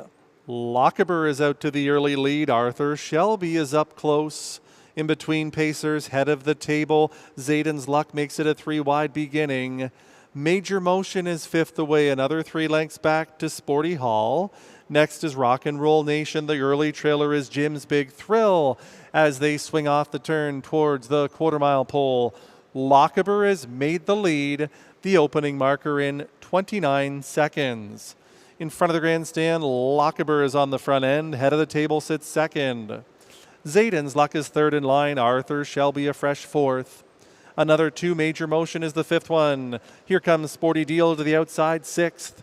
Rock and Roll Nation follows that live flow in the trailer. Jim's Big Thrill, towards the half they go. Lockaber is front striding. Following in the pocket, head of the table. Arthur Shelby moves well third in the outside by the half in a pedestrian 59-3. To the backstretch, Lockaber on the inside. Arthur Shelby is getting closer second. Head of the table is there in third. Well situated second over to Sporty Deal. Then comes Zayden's Luck out into the flow. Rock and Roll Nation 2 to Major Motion. Jim's Big Thrill trails the field. Lockaber and Arthur Shelby are locking horns on the lead. 3/4 of 128. And it's Lockaber with a short lead. Arthur Shelby is trying to come to him in the 3-wide path. Sporty Deal up the inside, head of the table with an 1/8 of a mile to go. Lockaber is all in between Pacers. Arthur Shelby on the outside. Sporty Deal, 3 of them across the racetrack. And here comes Sporty Deal to the lead. And Sporty Deal is the winner. Looked like Arthur Shelby for the place over Lockaber in 156-3.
Six Sporty Deal the winner.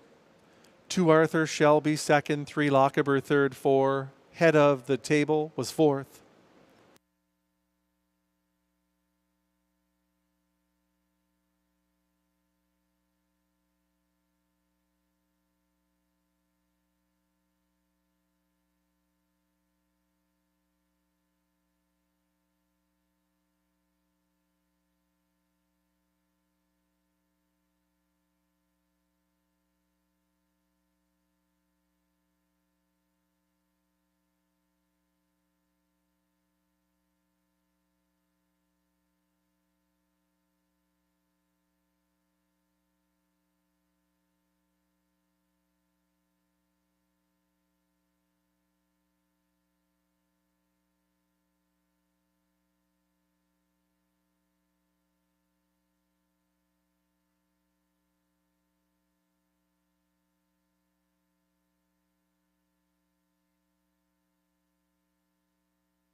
There's the race 4 winner, number 6, Sporty Deal, bay gelding, 4 years old, by Sports Writer, out of the Western Ideal mare, Michelle's Ideal.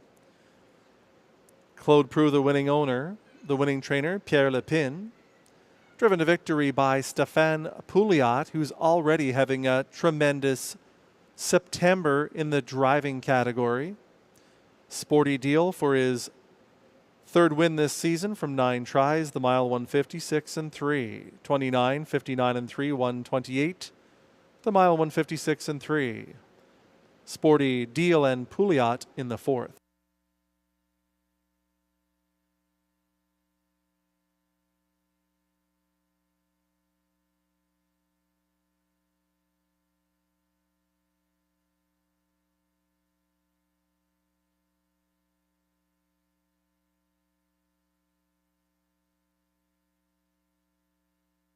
It's official.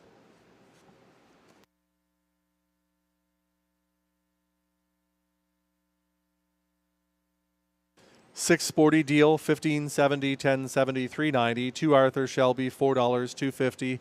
3 Lochaber, $2.10. 6-2 Exactor, $82. The dollar try, 6-2, $3.87. 30. The dollar super, 6-2, $3.4, $4.09. 25.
Major Motion was 7th. Arthur Shelby 2nd. Lochaber 3rd. Head of the table 4th. Zayden's Luck 5th. Sporty Deal the winner. Rock and Roll Nation 6th.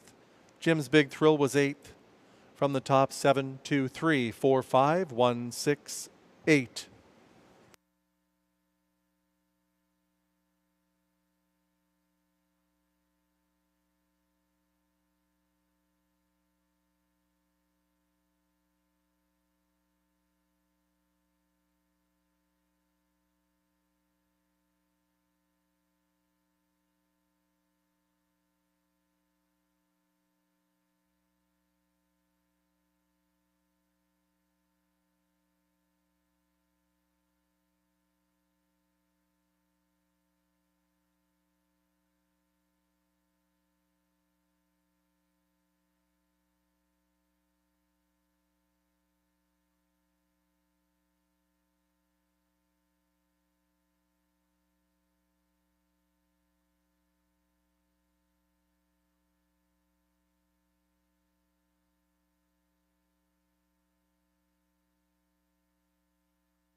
Introducing the field on post parade for race 5, fillies and mares, non-winners of $40,000 lifetime. The purse is $7,200. Exactor, Triactor, Superfecta, and Pick 3 wagering.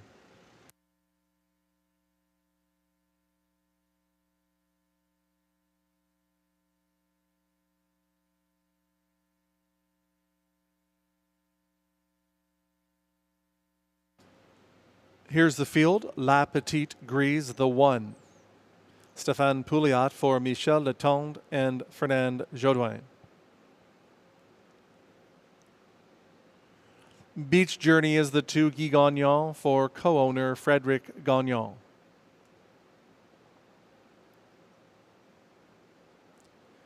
How McFeisty, the 3 Robert Shepard driving for Robert Bernicki.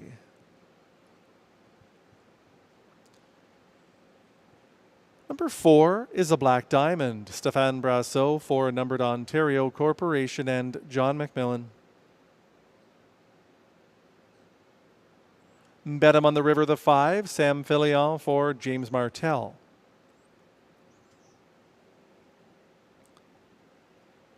Number 6, Bumble Baby and Me, Stephen Genois for Fanny Sol Beaulieu, Philippe Trudeau and Isabelle Labbé.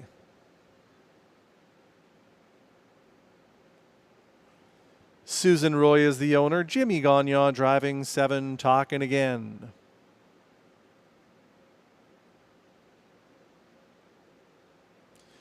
Ask My Secretary is the 8, Pascal Berube for Michel Letarte and Jean Allard.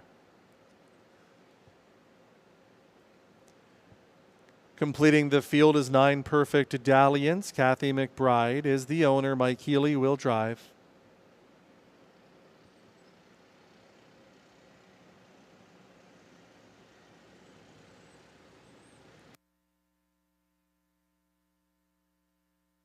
That's your field for race 5 at 2 minutes until post time. Number 2, Beach Journey, taking the money at 1-2, and she certainly did look very impressive on post parade. She's won 4 of her last 5. She's almost always sent off as favorite. However, this is only her 2nd start in this class. Most of her wins came a class below this one. She was successful in her most recent, with a 3/4 length decision over Talkin' Again, who is also in this field. Number 1, La Petite Grise, makes a lot of sense to me in here. I think she has some tactical speed. Stéphane Pouliot, the driver, has been very successful in recent weeks.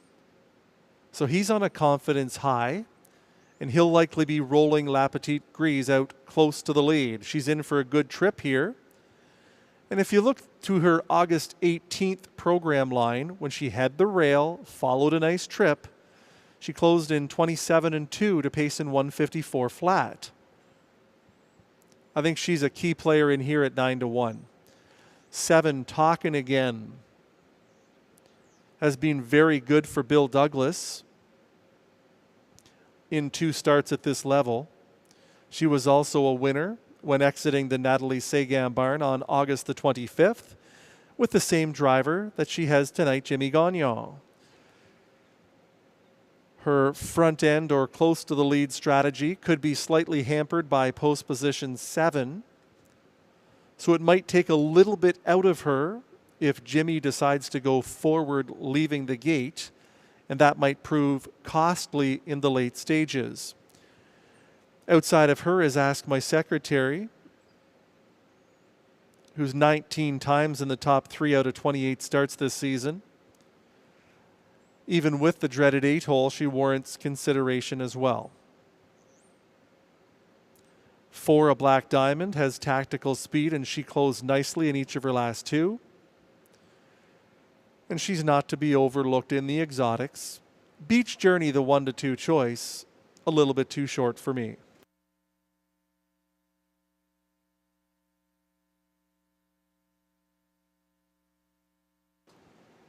The starter has called the mares to the gate. It'll be La Petite Grise, Stéphane Pouliot. Beach Journey with Guy Gagnon. How McFeisty gets Robert Shepard. A Black Diamond, Stéphane Brassot. Bet 'em on the River, Samuel Filion. Bumble Baby and Me, Stephen Genois, Talkin' Again. Jimmy Gagnon, Ask My Secretary is on the Outside with Pascal Berube. Perfect Alley and Second Tier Start with Mike Healy.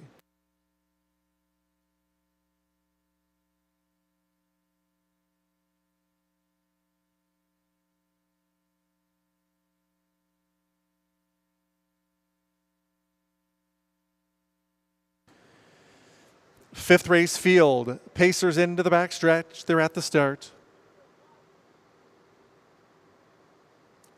They're often pacing. La Petite Grise on the inside.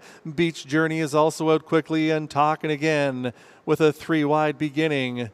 Perfect Dalliance is up the inside to be fourth, and the fifth one is Hal McFeisty ahead of a Black Diamond. The next one away from the starting gate is Bet 'em on the River. 2 more lengths to Bumble Baby and Me. Ask My Secretary is the early trailer past the quarter in 27-2. With the lead, it's Beach Journey. La Petite Grise sits second in line. Racing third, Perfect Dalliance to the outside. Here comes Talkin' Again. Following that live flow is Hal McFeisty. A Black Diamond also to the outside. Scooting up the cones, Bet 'em on the River.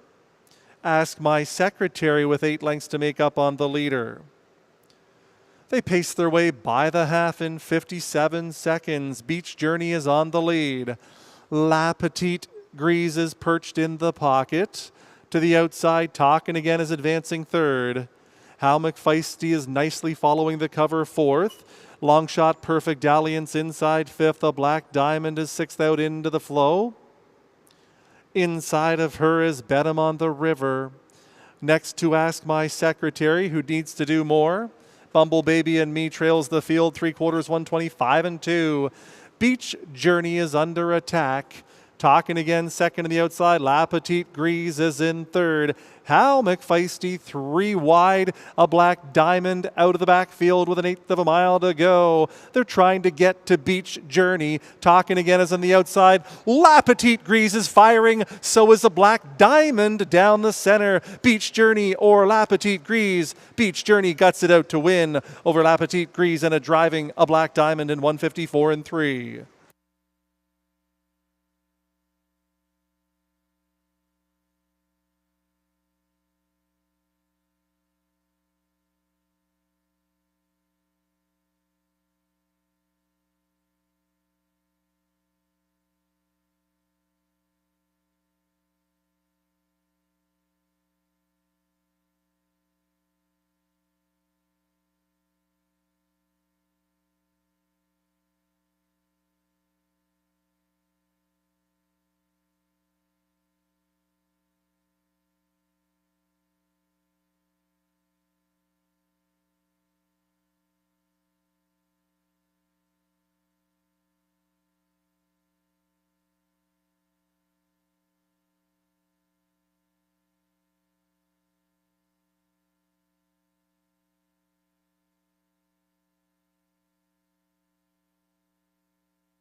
Two Beach Journey the winner, 1 La Petite Grise second, 4 a Black Diamond third, 7 Talkin' Again fourth, 2, 1, 4, 7 your top 4.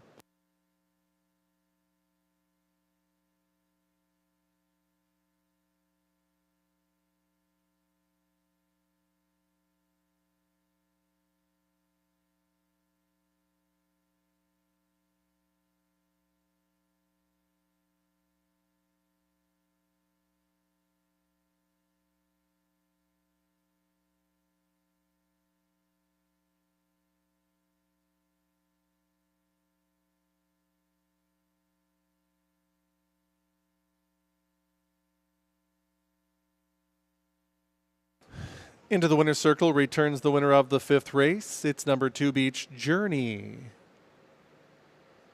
Bay Mare, 6 years old, by Net 10 Eom, out of the Admiral's Galley Mare, Diva de Jour. Guy Gagnon, winning trainer-driver, co-owns with Frederick Gagnon. The Best, Seth McLeod, the winning groom. Beach Journey in 154 and 3, 27 and 2, 57, 125 and 2, the mile 154 and 3.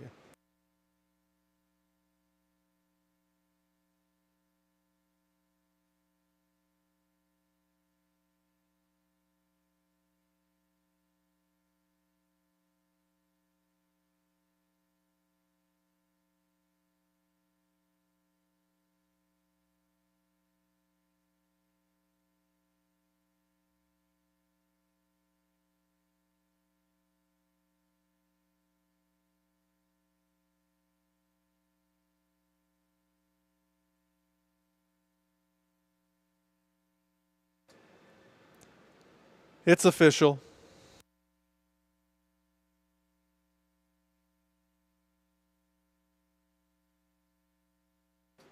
Two Beach Journey, $250, $210, $210. One La Petite Grise, $7, $360.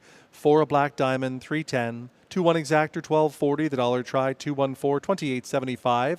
Dollar Super, 2147, $115.20.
La Petite Grise second. Beach Journey the winner. Hal McFeisty was 5th.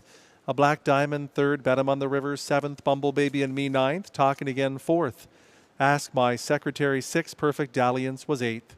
From the top, 215 379 468.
Introducing the Field on Post Parade for the 6th race. Non-winners of 2 races are $20,000 lifetime.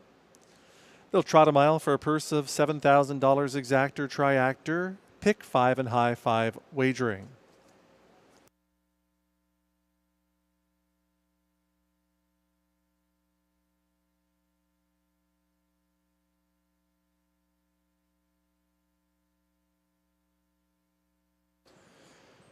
Current Danger is the one. Jimmy Gagnon drives for Michael Morocco.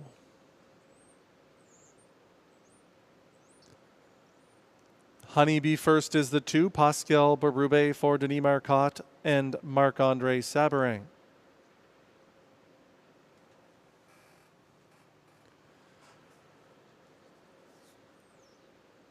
Boom and Bust is the 3. Stephen Genois for owner Carl Bagnall.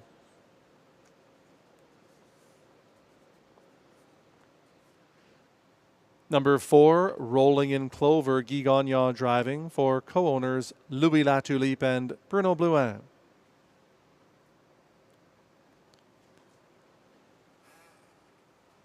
Ciel Bleu is the 5, Sam Filion for Écurie Provocante.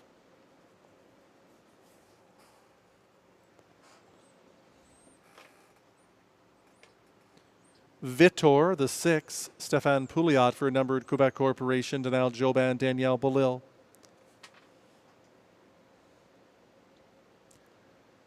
Miles of Muscle 7, Robert Shepard for Gilberte Toulouise.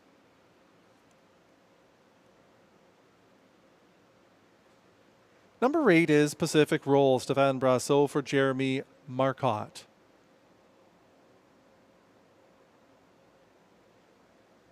Joe Bavahan over 9 completes the field. Clark Stacey driving for owner Ron Charette. That's your field for the 6th race at 2 minutes to post.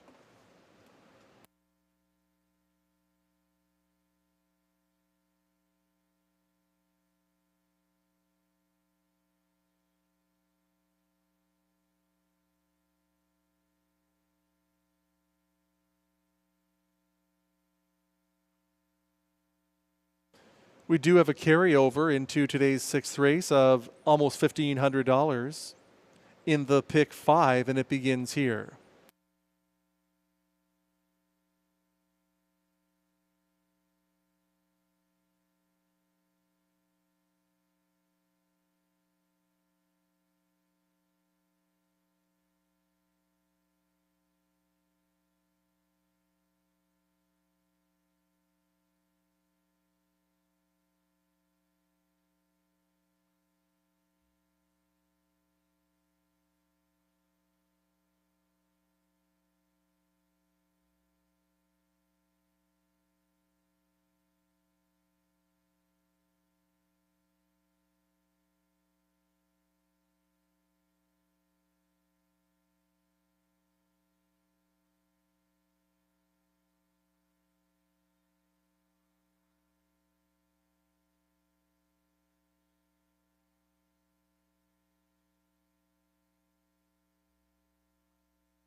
Field for the 6th race, called to the starting gate.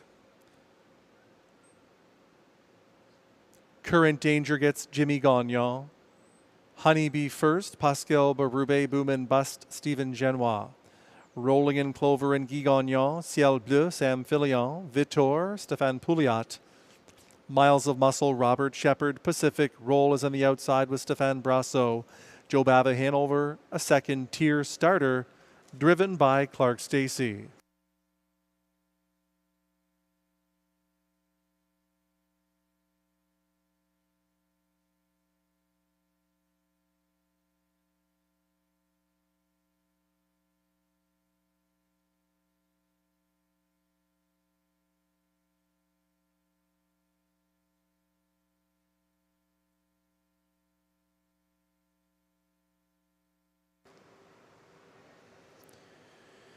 Field of 9 trotters to contest the 6th race into the backstretch and approaching the start.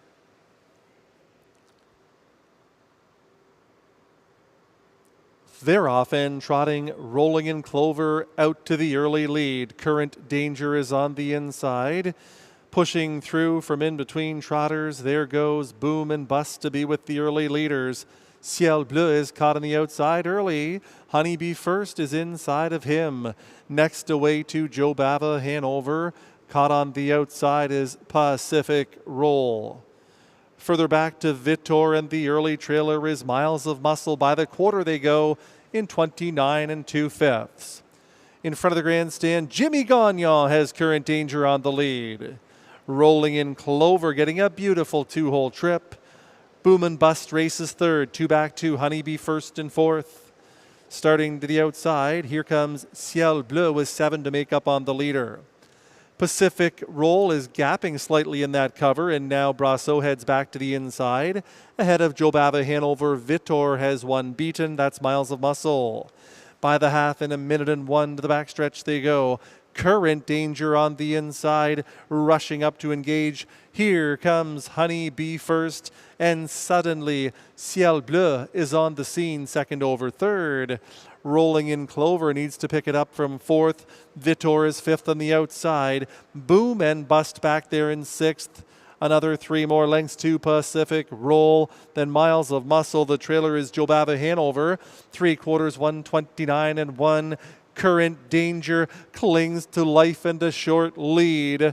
On the outside of the racetrack, inching in, is Boom and Bust. Here comes Ciel Bleu launching a 3-wide attack. Rolling in Clover is there as well. All eyes on Ciel Bleu, trying to win his 5th in a row, and he springs past in deep stretch. Ciel Bleu, a measured win over Current Danger, and Rolling in Clover, Boom and Bust fourth in 158 3.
Into the winner's circle returns the winner of the 6th race, number 5, Ciel Bleu. Bay gelding, 4 years old by muscle mass, out of the Monty Hall mare Volunteer. Owned by Écurie Provocante, also the winning breeders. Trained by one of the leading percentage trainers in North America, Maxime Vallet. Driven to victory by Sam the Man Filion. Ciel Bleu, his 5th in a row, today in 158 and 3. 29 and 2, 101, 129 and 1, the mile 158 and 3.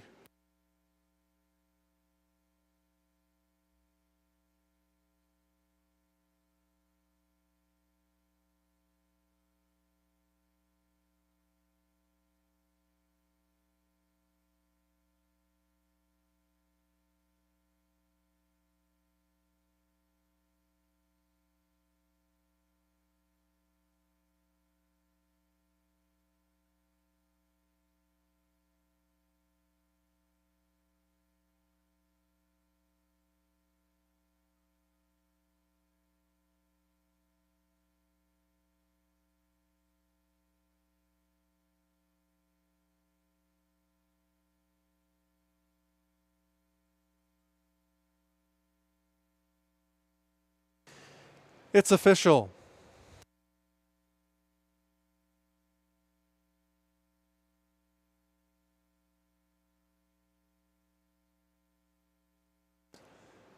Five Ciel Bleu, 220, 210, 210. 1 Current Danger, 720, 460. 4 Rolling in Clover, 370.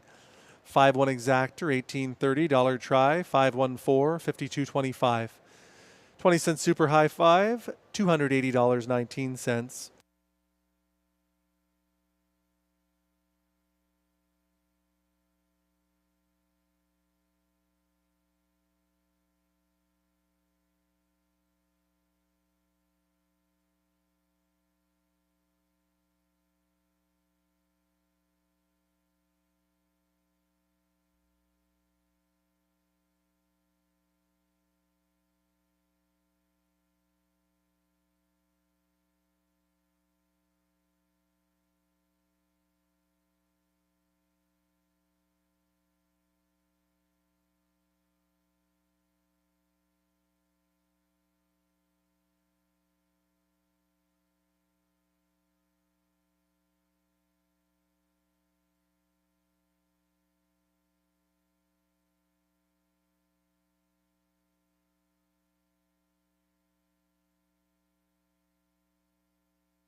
Current Danger 2nd, Honeybee 1st with 6, Boom and Bust 4th, Rolling in Clover 3rd, Ciel Bleu the winner, Vitor 5th, Miles of Muscle 8th, Pacific Roll 7th, Jobava Hanover 9th.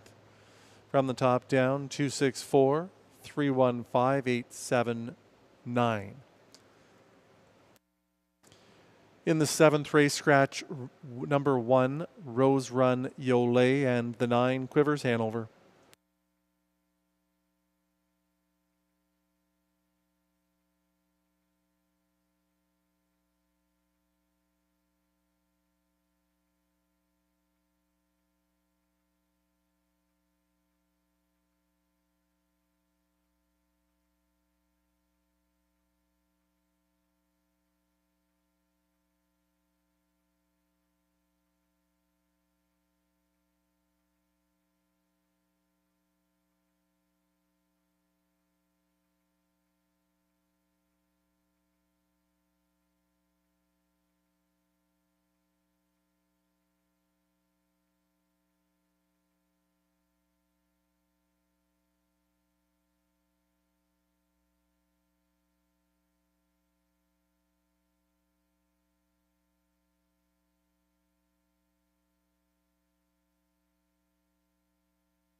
Here's your field on post parade for race 7. Non-winners of 3,000 lifetime, the purse 5,700, exactor, triactor, superfecta in pick 4 wagering.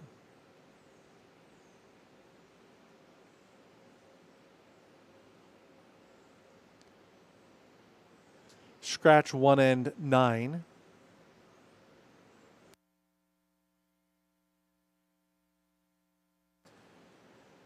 Hella's Rocket is the 2, Sebastian Turenne driving for Alexis Zilke. The Ranch Hand is the 3, Guy Gagnon drives for owner Brett Riley.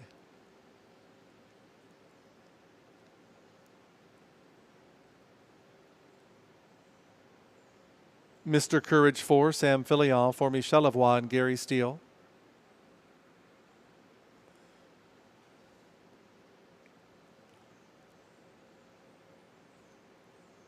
Mr. Courage is the 4, Sam Filion. 5, Camlachi Chrome, Josh Miller for Scott Miller.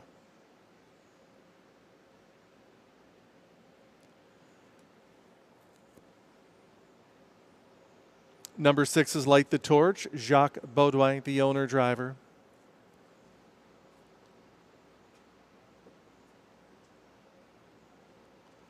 Network Sealster 7, Robert Shepard for Keith Castle.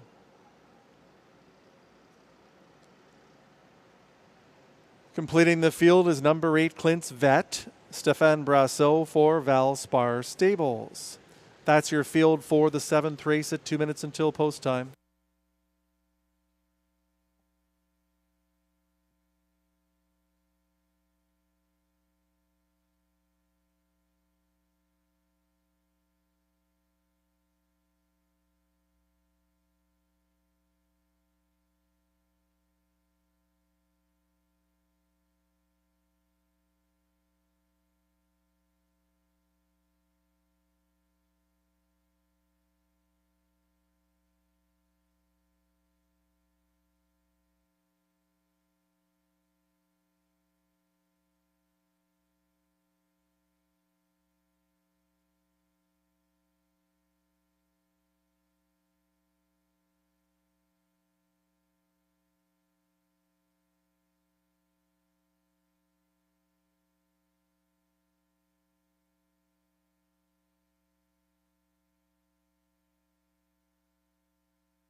The starter has called the field to the gate. It'll be Hella's Rocket with Sebastien Turenne. The ranch hand, Guy Gagnon, Mr. Courage, Sam Filion. Camlachi Chrome, Josh Miller, Light the Torch, and Jacques Baudouin. Network Sealster, Robert Shepard. Clint's Vet is on the outside, driven by Stéphane Brasso.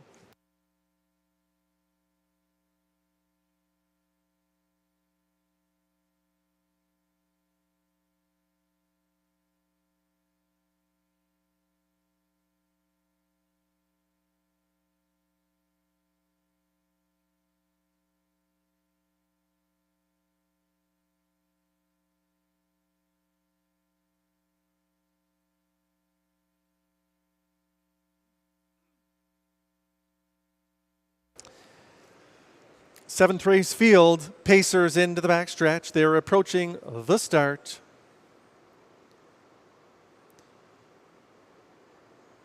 They're off and pacing. The ranch hand chases the gate away and leads by 2 early on. Hella's Rocket is going to plug that 2 hole. Mr. Courage gets to the rail from 3rd. Light the Torch settled away 4th. The 5th one is Camlachi Chrome. 2 more to Network Sealster. Clint's Vet is the early trailer. He's about 12 lengths from the front. The ranch hand shows the way by that opening quarter in 28-1. The ranch hand and Guy Gagnon to lead it. Hella's Rocket follows in the 2 hole. Another 2, Mr. Courage paces 3rd. It's about 4 back to Light the Torch in 4th. Another 2, Camlachi Chrome. Another 4 to Network Sealster. Clint's Vet is the trailer under the line the first time. The ranch hand is still the boss. Hella's Rocket getting the best trip of all in 2nd. Mr. Courage 3rd. They're at the half in 58-4 to the backstretch they go. The ranch hand is still the leader. Right there, a bang-up 2nd for Hella's Rocket. To the outside, Mr. Courage is in 3rd. Camlachi Chrome, the 4th one. To the outside, 5th. That's Light the Torch ahead of Network Sealster, and Clint's Vet, now only 8 lengths from the front but trailing the field. The ranch hand is on the inside. Matching his strides comes Mr. Courage. 3/4 of a mile in 1:28. Mr. Courage and the ranch hand are having a battle. Hella's Rocket is watching that pair from 3rd. Moving 4th is Light the Torch with 1/8 of a mile to go. Here comes Mr. Courage to the lead.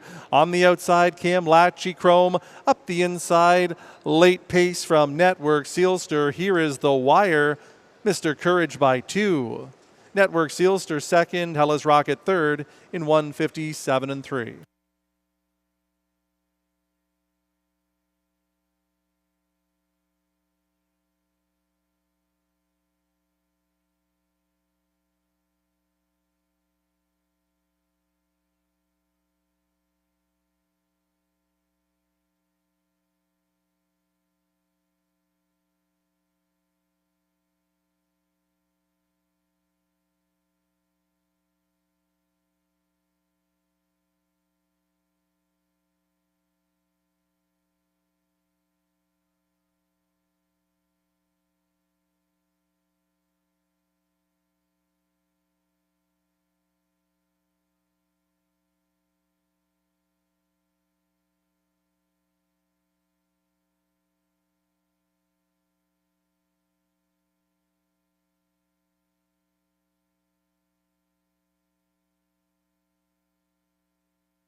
For Mr. Courage, the winner. 7 Network Sealster 2nd. 2 Hella's Rocket 3rd. 6 Light the Torch was 4th.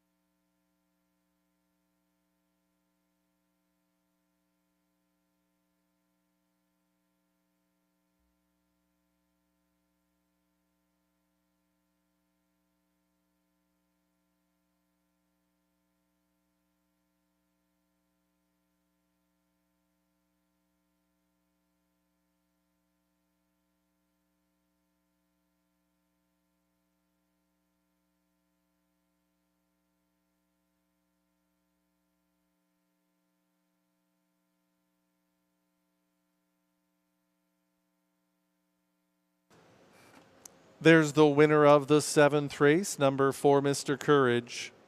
He's a black gelding, 5 years old, by Always a Virgin. The Real Artist Mare, Fashion Mystery. Michel Lavoie shares ownership with Gary Steele. Emile Toth, the winning trainer. Sam Filion, the winning driver. Emile Toth was a driving winner here on Sunday evening. Mr. Courage, the winner of the 7th race in 157 and 3. 28 and 1, 58 and 4, 128 the mile, 157 and 3/5.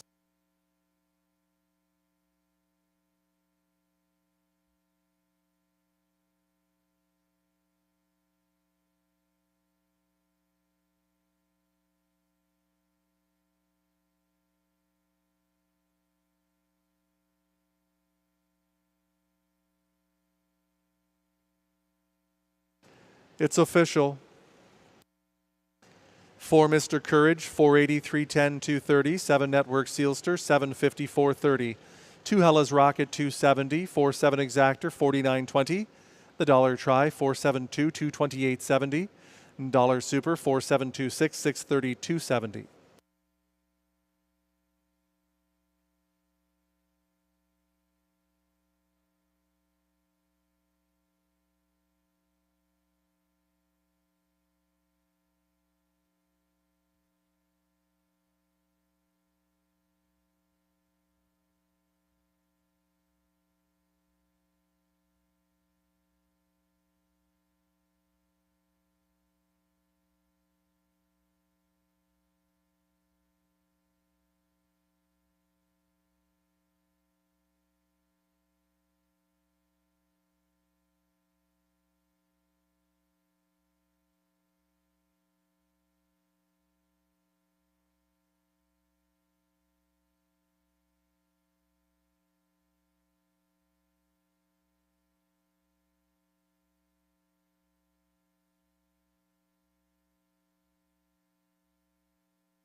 Rose Run Yole was scratched. Hellas Rocket 3rd. The Ranch Hand 5th. Mr. Courage the winner.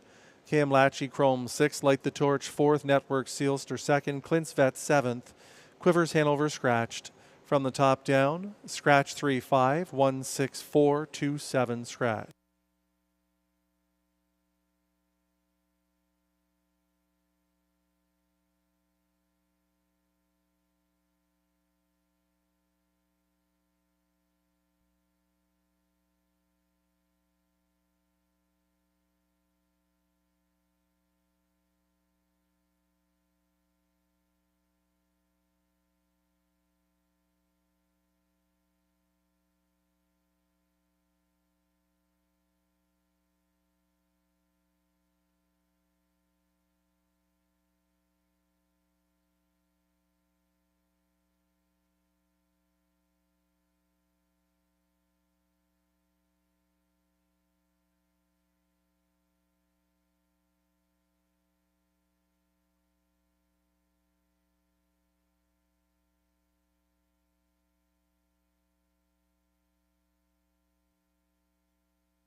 Introducing the Race 8 field on Post Parade.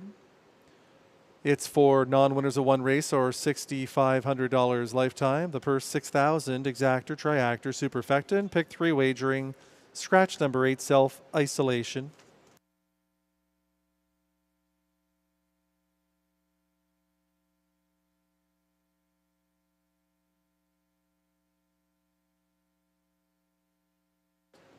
Some Mickey is the one. Guy Gagnon driving for Darren Tingley and Jamie Copley.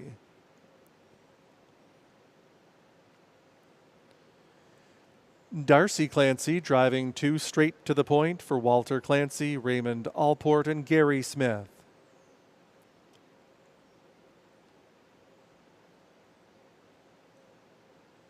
Jerry Haggerty, the owner of 3, Snooka Snooka with Stéphane Brasso.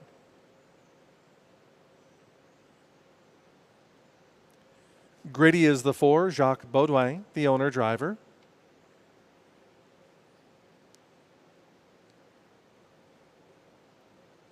Five is Walk Off Z-Tam, Josh Miller for Scott Miller and Scott Hay.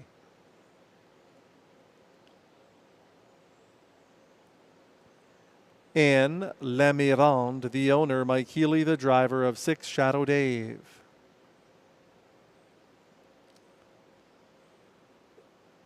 Seven, Maître de la Cine, Sam Filion for Guy Corbet. Scratch the 8, 9 is Master Fencer, Jimmy Gagnon for a numbered Canadian corporation, Michael Horwood and Victor Putty. That's your field of horses for the 8th race at 2 minutes to post time. I'm always trying to find a way to beat a favorite, but I'm not going to try to do that here with the 1 Some Mickey. There you can see Some Mickey on the racetrack. He was a winner by 8 1/4, 2 lengths, 2 starts back in 155 and 4. His most recent start, something went amiss. It was a complete debacle. He was very difficult to steer. The horse was drifting to the outside of the racetrack right from the outset. Through the stretch, he bared all the way out to the far outside, and that's how Sporty Deal was able to pass him. But I do have complete confidence in the trainer, Mandy Archer. I believe Some Mickey will be steering straight, if not much, much better tonight. And that's all it's going to take for Some Mickey to draw away from these. Number 3, Snooka Snooka, if you're interested in a 21-1 prospect for part of the try. He was completely blocked at the end with pace in his most recent.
It'll be some Mickey at 4-5 with Guy Gagnon. Straight to the point, Darcy Clancy. Snooka, Stéphane Brasseur.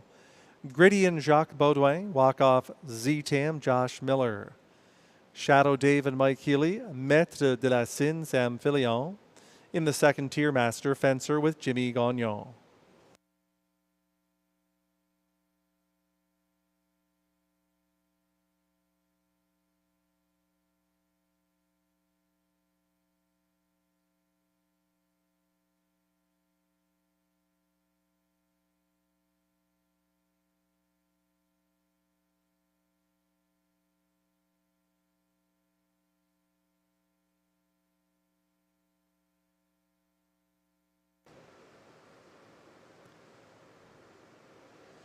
It's the 8th race field. Pacers into the backstretch. They're at the start. They're off and pacing Snooka right out to the early lead. Outside of him is walk-off Z-Tam. Some Mickey shows up in third.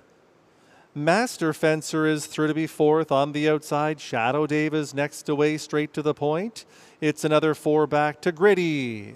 The early trailer is Maître de la Cine as they move off the turn towards that opening quarter. That marker in 27 3/5. They come in front of the grandstand. Here comes some Mickey to take over the lead. Walk-off Z-Tam is into the 2-hole. Third end ranging up on the outside is Master Fencer. Snooka to the inside is fourth. Out into the flow comes Shadow Dave ahead of straight to the point. On the move is Maître de la Cine. The trailer is Gritty. On the way to the half they go. Some Mickey the leader. By the half in 57 4. It's an honest pace here. Some Mickey on the inside. Master Fencer up alongside. Walk off Z-Tam is in third. Following cover Shadow Dave in fourth. Snooka is fifth and up the inside, saving ground. Maître de la Cine is on the attack. Then it's about 3 back to straight to the point and another 4 to Gritty as they move by 3/4 in 1:25 4. They're on the final turn. Still, it's some Mickey on the lead. Putting away Master Fencer. Walk-off Z-Tam is in third. Shadow Dave is fourth. Snooka the fifth one with 1/8 of a mile to go. And now some Mickey widens to 5. On the outside, Master Fencer. Up the rail comes Shadow Dave. Here is the wire. It's a lock. It's a wrap. And some Mickey wins it by 8. Finishing second, Shadow Dave. Master Fencer in 1:55 1.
We do have a driver's objection.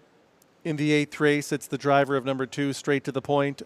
Darcy Clancy launching a claim of foul against number 6, Shadow Dave. Please hold all tickets. But there is the winner, number 1, Some Mickey. A big colt 3 years old by Always Be Mickey. Out of the Mach 3 mare, Solar Sister.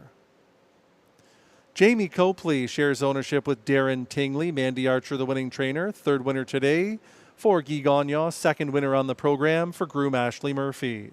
Some Mickey in 155-1. That's a new lifetime best. 27-3, 57-4, 125-4. The mile 155-1. Once again, we do have a judge's inquiry and a driver's objection. The objection is 2 on 6. The objection is against the unofficial 2nd place finisher, Shadow Dave, the 6.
The objection has been disallowed by the AGCO judges.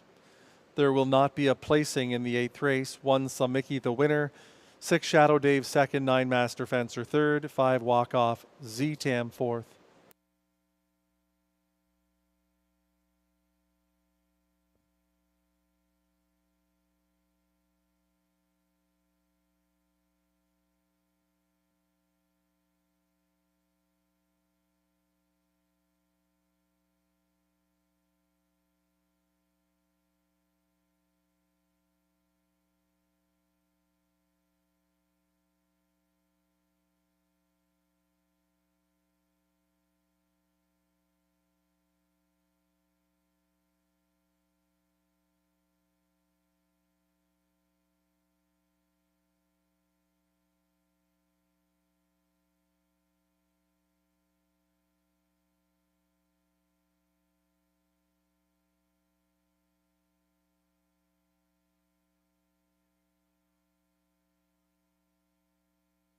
It's official. 1 Mickey, 210, 210, 210. 6 Shadow Dave, $15, $450. 9 Master Fencer, $280. 1 6 Exactor, $44.50. Dollar Try, 169, $78.20. Dollar Super, 1695, $414.80.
Some Mickey was the winner, straight to the point, 6th. Snooka 5th. Gritty was 8th.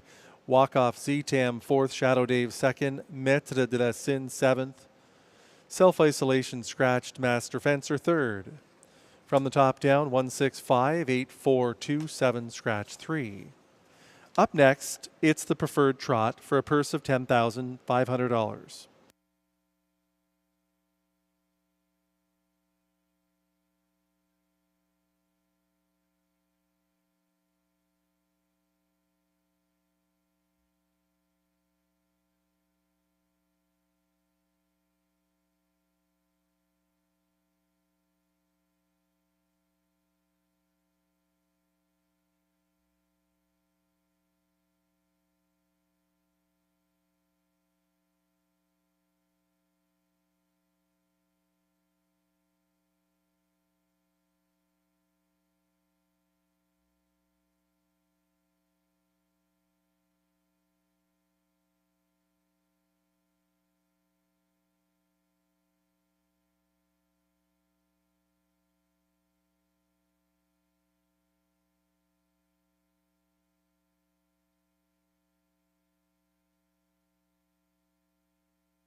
Introducing the trotters and drivers on post parade for race 9. This is the preferred trot for a purse of $10,500. Exactor, triactor, late double, and superfecta wagering. No changes in the 9th race.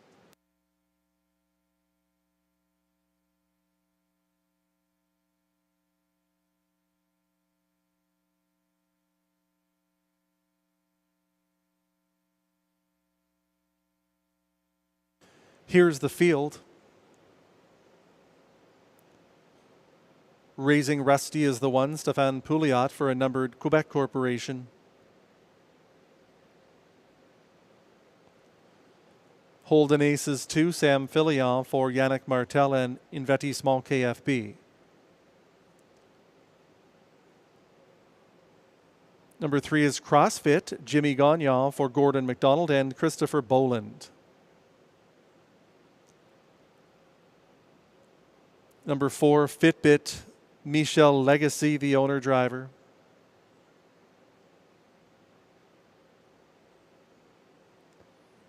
Come On Over Hanover 5 is completing the field. Stéphane Brassot driving for owner Percy Elkins. And that's your field for the 9th race at 2 minutes until post time.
Starting gate moves into position. This is your last chance to wager.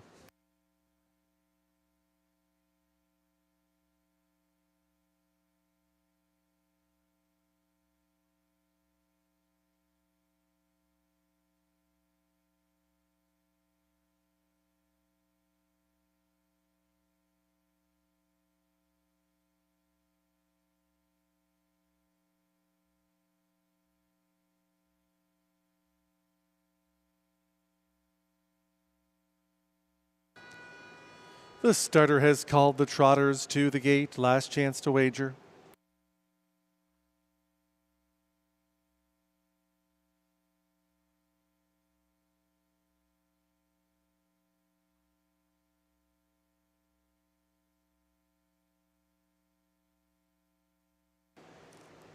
It'll be Raising Rusty with Stéphane Pouliot. Holden Aces, Sam Filion. CrossFit with Jimmy Gagnon. Fitbit, Michel Legacy on the outside is Come On Over Hanover, driven by Stéphane Brassot.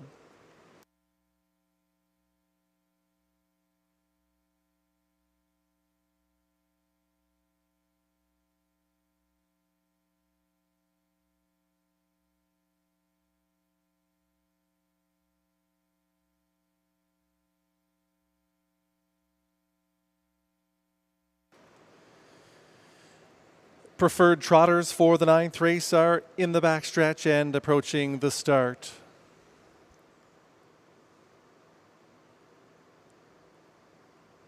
They're off and trotting. First to break the line is Fitbit out to the early lead.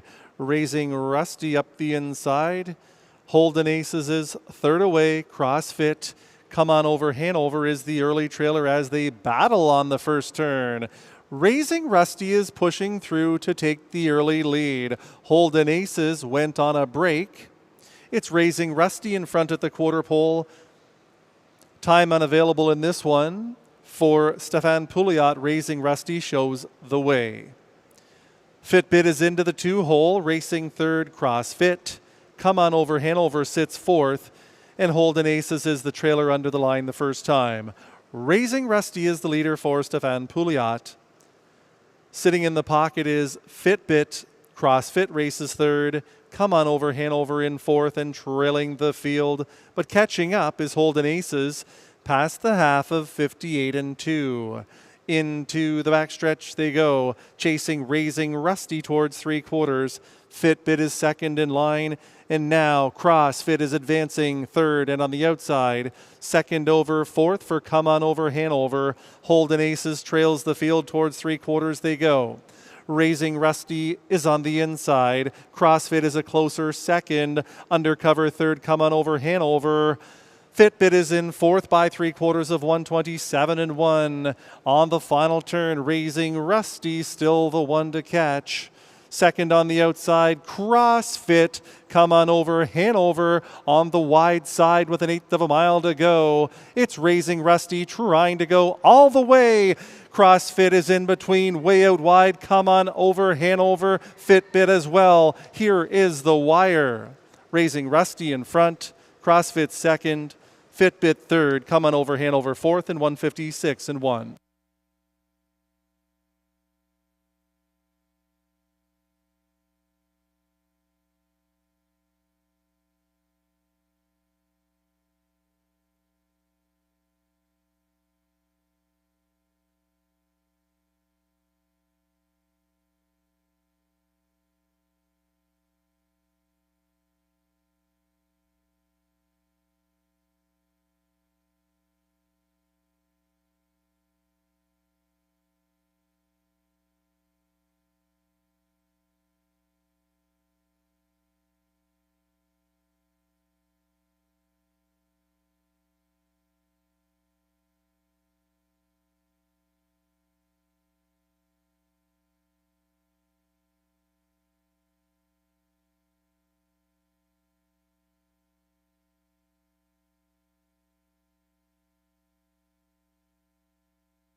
There's the winner of the 9th race, the preferred trot, number 1, Raising Rusty. Bay Gelding, 5 years old, by Cadabra. Out of the Angus Hall mare, Raising the Bar, owned by a numbered Quebec corporation, trained and driven to victory by Stéphane Pouliot. For Pouliot, that's his second winner on the program for assistant trainer Michel Poirier.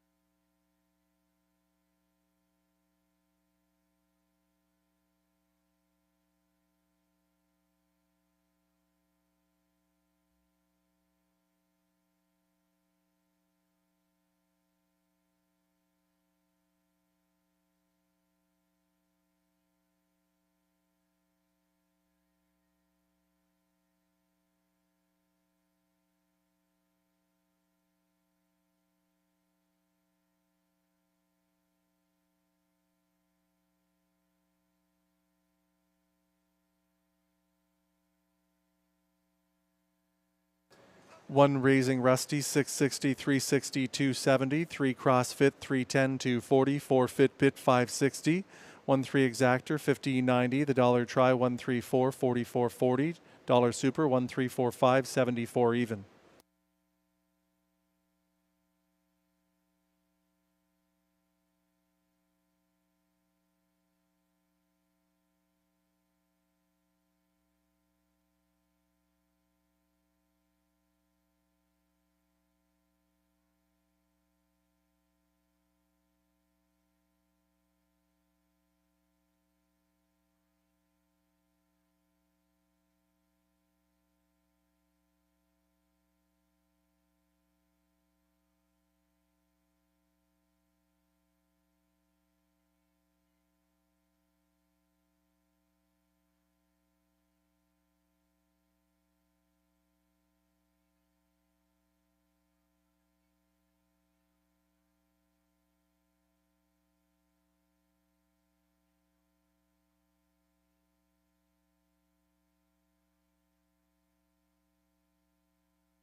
Raising Rusty, the winner. Holden Aces, 5th. CrossFit, 2nd. Fitbit, 3rd. Come on over, Hanover, 4th. 15234.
Introducing the fillies and mares on post parade for the 10th. Non-winners of 2 races are $25,000 lifetime. The purse $7,100 exactor, triactor, and high 5 wagering.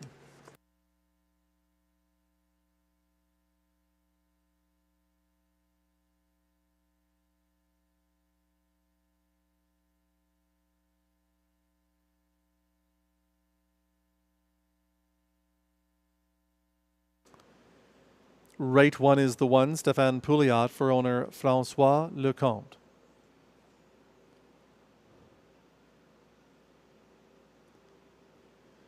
Society Jill the 2, Michael Goldberg shares ownership with Benjamin Hollingsworth. Pascal Berube driving.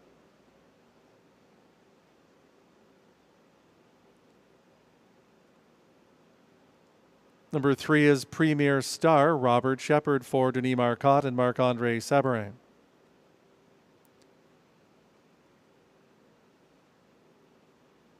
Sport a Lucky Star 4, Mike Healy, for Kathy McBride.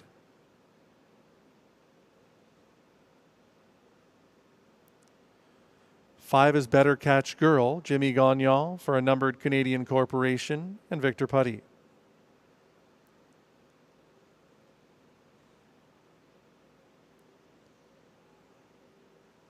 Watch My Honey Drip the 6, Stéphane Brasseur, for Michel Leblanc.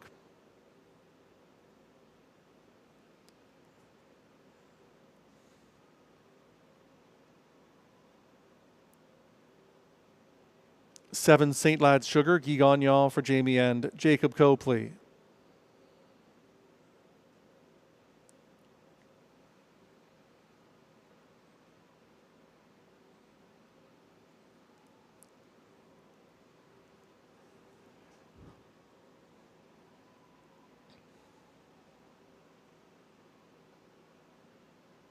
Lady Aquila 8 completes the field, Sam Filion, for Pierre Strasbourg and Stéphane Larocque.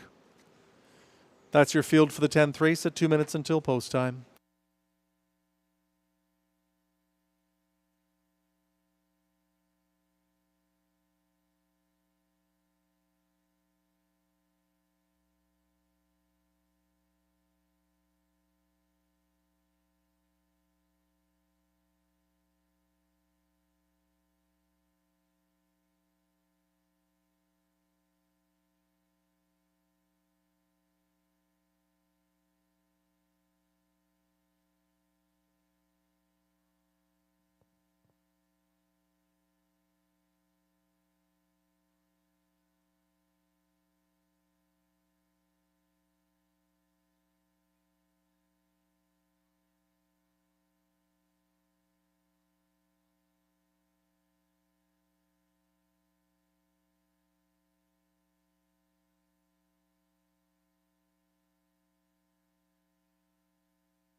The starter is called the 10th race field. It'll be right 1 with Stéphane Pouliot, Society Jill, Pascal Berube, Premier Star, Robert Shepard.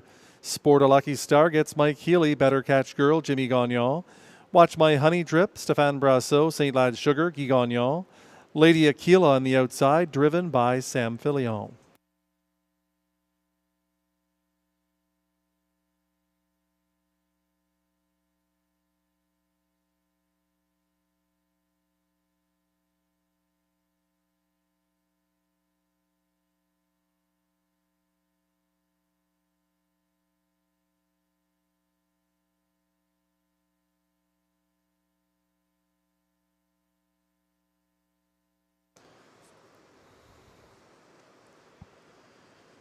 The starting gate swings into the backstretch for the final time today.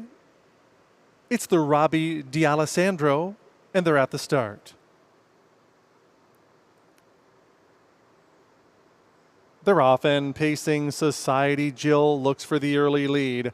Right one is aggressively handled along the inside from third, Premier Star. Sport a Lucky Star is next away, Better Catch Girl, followed by Watch My Honey Drip, then St. Lad Sugar. Lady Aquila trails.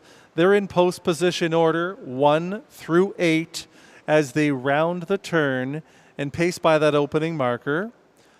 Right one has been sent to the front by Pouliot, looking for his third winner on the day. Society Jill sits second, Premier Star third in line, Better Catch Girl to the outside first over. Sport a Lucky Star to the inside is fifth, Watch My Honey Drip into the outer flow second over.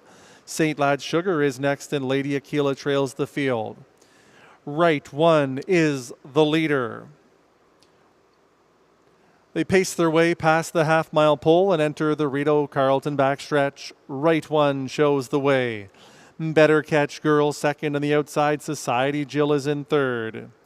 Watch My Honey Drip second over fourth. Premier Star is in fifth. Sport a Lucky Star is next. St. Lad's Sugar is ahead of only Lady Aquila as they go towards three quarters, chasing right one. That three quarters comes and goes. Right one with a half-length lead. Second on the outside, Better Catch Girl. Society Jill is in third. Here comes Premier Star moving well for the stretch drive. Watch My Honey Drip is in fifth with an eighth of a mile to go. Right one is trying to see it through. Society Jill to the inside, way out wide, right over the top, Premier Star. Society Jill is bursting through. Society Jill to win it. Premier Star second, Better Catch Girl, right one, and Lady Aquila. Time for the mile, 1:55 and 3.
There's the winner of the 10th race, number 2, Society Jill.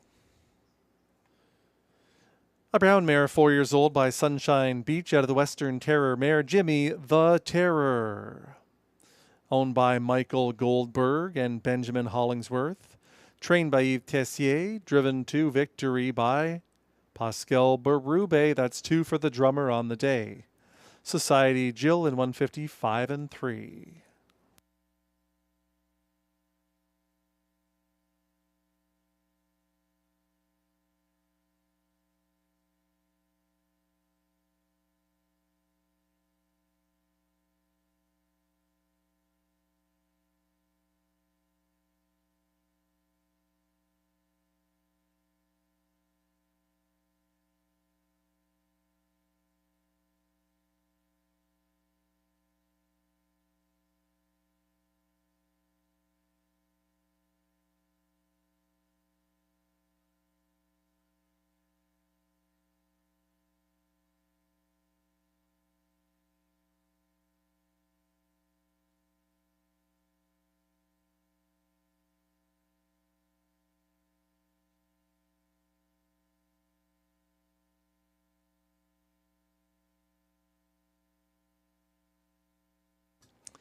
Race 10 is official.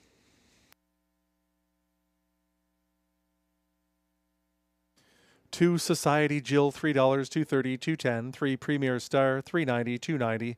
5 Better Catch Girl, $4. 2 3 Exactor, $11.60. The dollar try, $2.35, $23.35. The late double of 1 and 2, $16.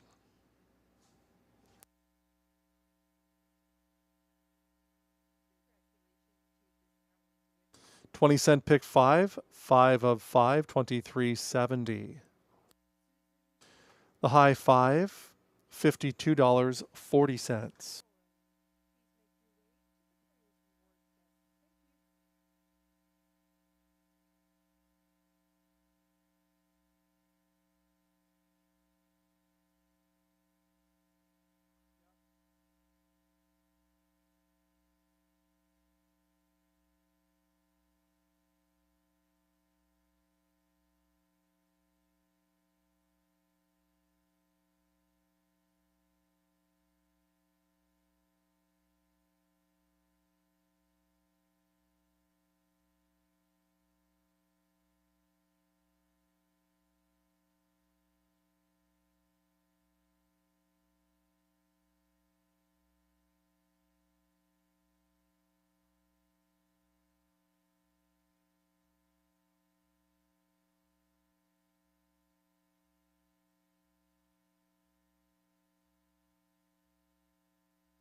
Right One was 4th, Society Jill the winner, Premier Star 2nd, Sporta Lucky Star 7th, Better Catch Girl was 3rd.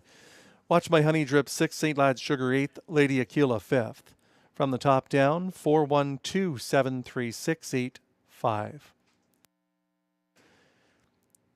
And that concludes today's program of Racing from Rideau Carleton, reminding you live racing resumes Sunday evening with a 6:30 first post time. Until then, on behalf of the horsemen, management, and staff, I'm John McMillan saying good night, and please drive safely on your way home.